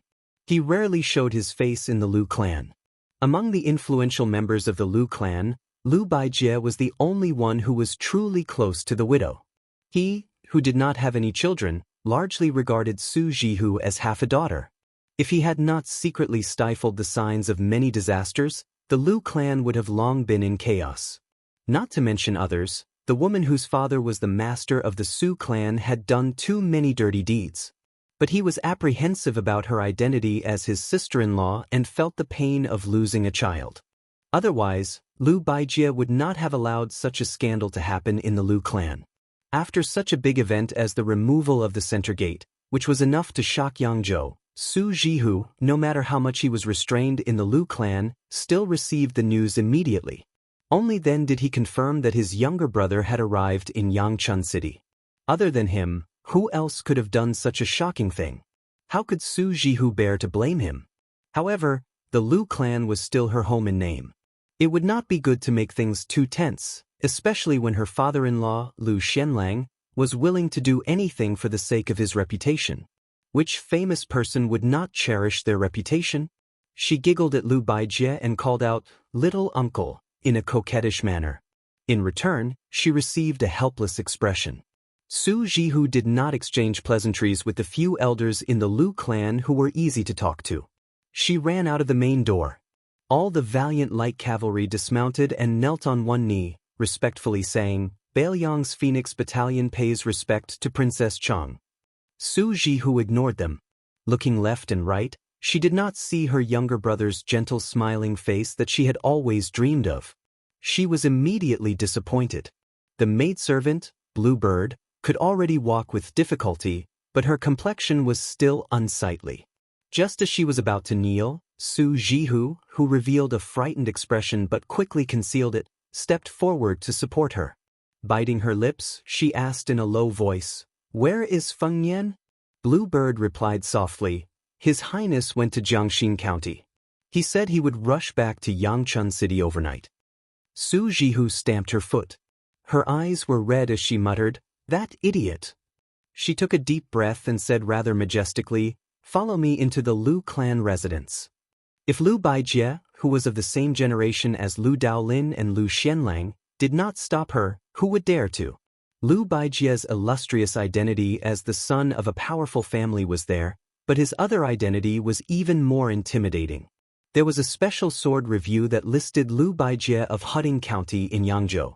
The review said that Lu Tongxi's swordsmanship was upright and vast. Although the name of the sword contained the word tyrannical, it was fully deserving of being called the Sword of the King. The Lu clan residence's courtyard was deep and was a typical Jiangnan garden style. The size of the courtyard was not as large as the other 3 clan residences. However, the Sincerity Garden, which had hosted 6 emperors, was the most famous. The lake and rockery in the garden were created by the chief stone-folding master. One mountain, one peak, exuding vitality. Every stone, every seam, was properly accounted for. It was praised by the late emperor as being unique in Jiangnan. It should be known that the gardens in Jiangnan were the best in the world. One could see the ingenuity of the Sincerity Garden. Su Jihu personally led the way. Along the way, he briefly and comprehensively explained the essence of the garden structure to Yu Yue. Lu Baijie and the sword attendant were at the back. Coincidentally, Li Chungang, Jiang and I, and Princess Jing were at the back. Lu Baijie, who had not used her sword today, asked the old god of swords about some doubts in the art of swordsmanship. The old man had some good karma with half of the younger generation, Yang Yuzhang, so he did not put on airs. Although Lu Baijie's character was a typical aristocratic family, in the end, she was like the sword. She was not old-fashioned and constrained. Lu Baijie only glanced at Princess Pei from the corner of her eyes and did not look at her again. Chapter 240. Su Jihu lived in the freehand garden in the northwest corner. The yard was not small, but there were pitifully few servant girls. It was slightly cold. The Phoenix Battalion, including Yuan Meng, were arranged to live in 2 yards not far from each other. At the gate of the yard, Lu Baijie bowed again before leaving. Entering the yard, Su Jihu had his personal servant girl Xiao Er bring some iced plum soup. After sitting down, he asked, "What happened on the road?" Bluebird truthfully reported everything that had happened at the Reed Marsh. Bluebird spoke calmly and tirelessly. The danger involved could not be described as simple twists and turns. Su Jihu's expression rose and fell. In the end, when he heard that His Royal Highness was safe and sound, he covered his chest and sighed heavily in relief. Su Jihu turned his head with a strange gaze to Pei Nanwei, who still had not been able to sit down. This unruly younger brother was really something. He even dared to steal a Wang Fei. From afternoon to dusk, the freehand garden was calm. Su Jihu asked the girls about Su Fengyan and especially liked to hear some embarrassing stories. Su Jihu did not have the good mood to be treated coldly by the Lu manner that was within reason. After a sumptuous dinner, a well-educated page came and lightly knocked on the door. He came from the smallest retreat garden in the Lu manor. Lu Baijie, who was regarded as a sword immortal by the people of Yangzhou, did not live there much. For most of the year, she took this page to travel and visit hermits. The one who opened the door was the servant girl Xiao Er. For some reason, the two of them did not see eye to eye. At this moment, it seemed that enemies would not meet unless they were enemies. Seeing Xiao Er, the page said coldly and stiffly, "My master wants to see your mistress." The atmosphere was already strange. After these words were said, it became even more awkward. Xiao Er huffed coldly and left after saying that she understood. Looking at her back with clear eyes, the page secretly revealed a thread of annoyance. Sitting in the pavilion by the lake, Lu Baijie smiled slightly and muttered to herself, "The youth already knows the taste of worry." Su Jihu walked out of the garden and sat down in the pavilion. He said guiltily, "I've troubled you this time." Sword Immortal Lu, who didn't have any of the bad habits of a noble family but still had the backbone of a noble family's descendant, shook his head and said, "It's not that I'm causing trouble for little uncle, but if I do that, it will be even more difficult for you to conduct yourself in the Lu estate." Su Jihu said indifferently, "This is nothing. It's nothing more than a fake smile in front of me and a colder smile behind me." Lu Baijie sighed and said, "Let's not talk about second steward Lu Dongyong first. His Highness the Crown Prince ordered his retainers to commit murder in the downtown area. No matter how bad their conduct was, they were still scholars from Hudding County. One of them was even a descendant of a servant. If the Crown Prince didn't dismiss him, little uncle could still go to elder brother and say a few words. Lu Manor would come forward to clean up this mess. At most, we'll just give some compensation to the families of the lesser concubines, as well as a few officials' salary. Anyone would have complaints about using money to buy their lives, but a proper official's position should be enough to shut their mouths.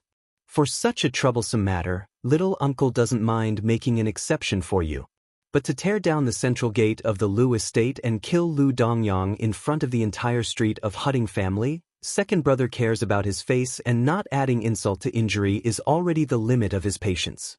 The Lu family has experienced ups and downs for hundreds of years and has suffered a lot of humiliation. It's just that in the past 100 years, the bumpy days have gradually lessened. Today, we've been humiliated to this extent. I'm afraid even the master will be angry. Su Jihu was silent. Lu Baijie frowned and said, Jihu, at this time and place, there are only the two of us. Little uncle will speak frankly. As His Royal Highness' younger brother, how can you act without any regard for the consequences? Do you really not care about the opinions of those in the capital at all? You must know that no matter how powerful your father is, in the end he still set up political opponents like Zhang Julu and Gu Jiantang, who are pillars of the dynasty. Moreover, he wants to push the 4 clans of Yangzhou to the enemy side of Bailiang. Because of you, Su Shufei was demoted to the Cold Palace. If it was His Majesty's idea, it would be fine. If it was His Majesty's idea, do you think the Su family will still have any friendship left in His Majesty's heart? Moreover, don't you know who Su Shufei is? These years, the Gumasu family has spent almost all of their manpower and resources to pave the way for her. Now that they've suffered such a calamity, even if the Gumasu family, who used to have a close relationship with the Lu family, will not be able to advance and retreat together like before. It's exactly the same as Quan Er's sudden death. You'll have to take the blame. Su Jihu raised his head and smiled. I'm used to it. Lu Baijie said bitterly, Oh, you. Su Jihu leaned against the red pillar and looked into the distance. He said softly, That younger brother of mine went to Jiangxing County to find trouble with that Lu lighting. Lu Baijie said in a low voice, Is he still going to cause trouble? Is he not afraid of being unable to clean up the mess? If someone with ulterior motives fanned the flames, then it would not be just people fishing for fame that would jump out. Even the entire Jiangnan Dao would be in an uproar. After all these years, have you not seen through the so-called famous people of Jiangnan Dao who value fame more than life? I know, I've seen through it a long time ago. Qingzhou values benefits. Yangzhou values fame. Which Gangnam-do scholar doesn't admire my father-in-law's words, even death is more important than Mount Tai? Su Jihu squinted his eyes and smiled. But this younger brother of mine, probably because my father is the king of Bailiang, he doesn't care about the things that many people would risk their lives to hold in their hands. However, he cares about the things that even poor people don't care about the most. Little uncle, if you tell him these very reasonable advice, he probably won't listen to it. Lu Baijie, who had the reputation of Tongshi Sword Fairy, sighed. If you stop him from entering the Lu residence, your future days will be easier. But if you really go and stop him, not to mention whether you can stop him or not, you'll be the first to fall out with me. Su Jihu laughed without caring about etiquette. Uncle, you're so pitiful as a sword fairy.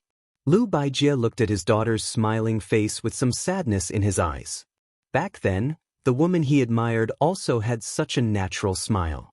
If he had been more resolute and talked less about morality and the overall situation, perhaps he wouldn't have had any regrets. How could there be so many ifs in the world? Lu Baijie closed his eyes. Not far away, the page boy and the servant girl were arguing. Would these two children also understand the unusualness of thinking it was normal at the time, many years later? After Lu Baijie left, Su Jihu sat in the pavilion and waited until late at night. When His Royal Highness appeared outside the Lu residence, the white horse was dragging a cold corpse that had long been badly mutilated. Obviously, it had been dragged all the way from Jiangxing County to Huding County. Although Lu Baijie, who was guarding the door, had expected this, he still felt extremely shocked when he saw this scene. After Su Fengnian dismounted, he raised his head to look at Lu Baijie. Because of his elder sister, Su Jihu, he didn't have any ill feelings toward this Tangshi sword fairy. He only saw Lu Baijie put one hand on the hilt of her sword and supported it with a Ba Xiu ancient sword. Su Fengnian said expressionlessly, Is Mr. Tangshi trying to sell me some benevolence and righteousness? Lu Baijie snorted coldly and turned to leave. In addition to shock, he was also puzzled. How did the Crown Prince of Bailiang get so seriously injured? Su Jihu ran all the way, leaving the servant girl Xiao Er far behind. She rushed out of the Lu residence's gate and stopped very close. She smiled and said, We've caused trouble again. She didn't notice that Su Fengnian's back was dripping with blood. When the horse dragged the corpse through the city gate, the assassin, like a gecko, stuck to the ceiling of the cave, waiting for an opportunity, struck and almost shattered his spine. But Su Fengnian just stared at her with red eyes and said softly, "Sister, let's go home, okay?"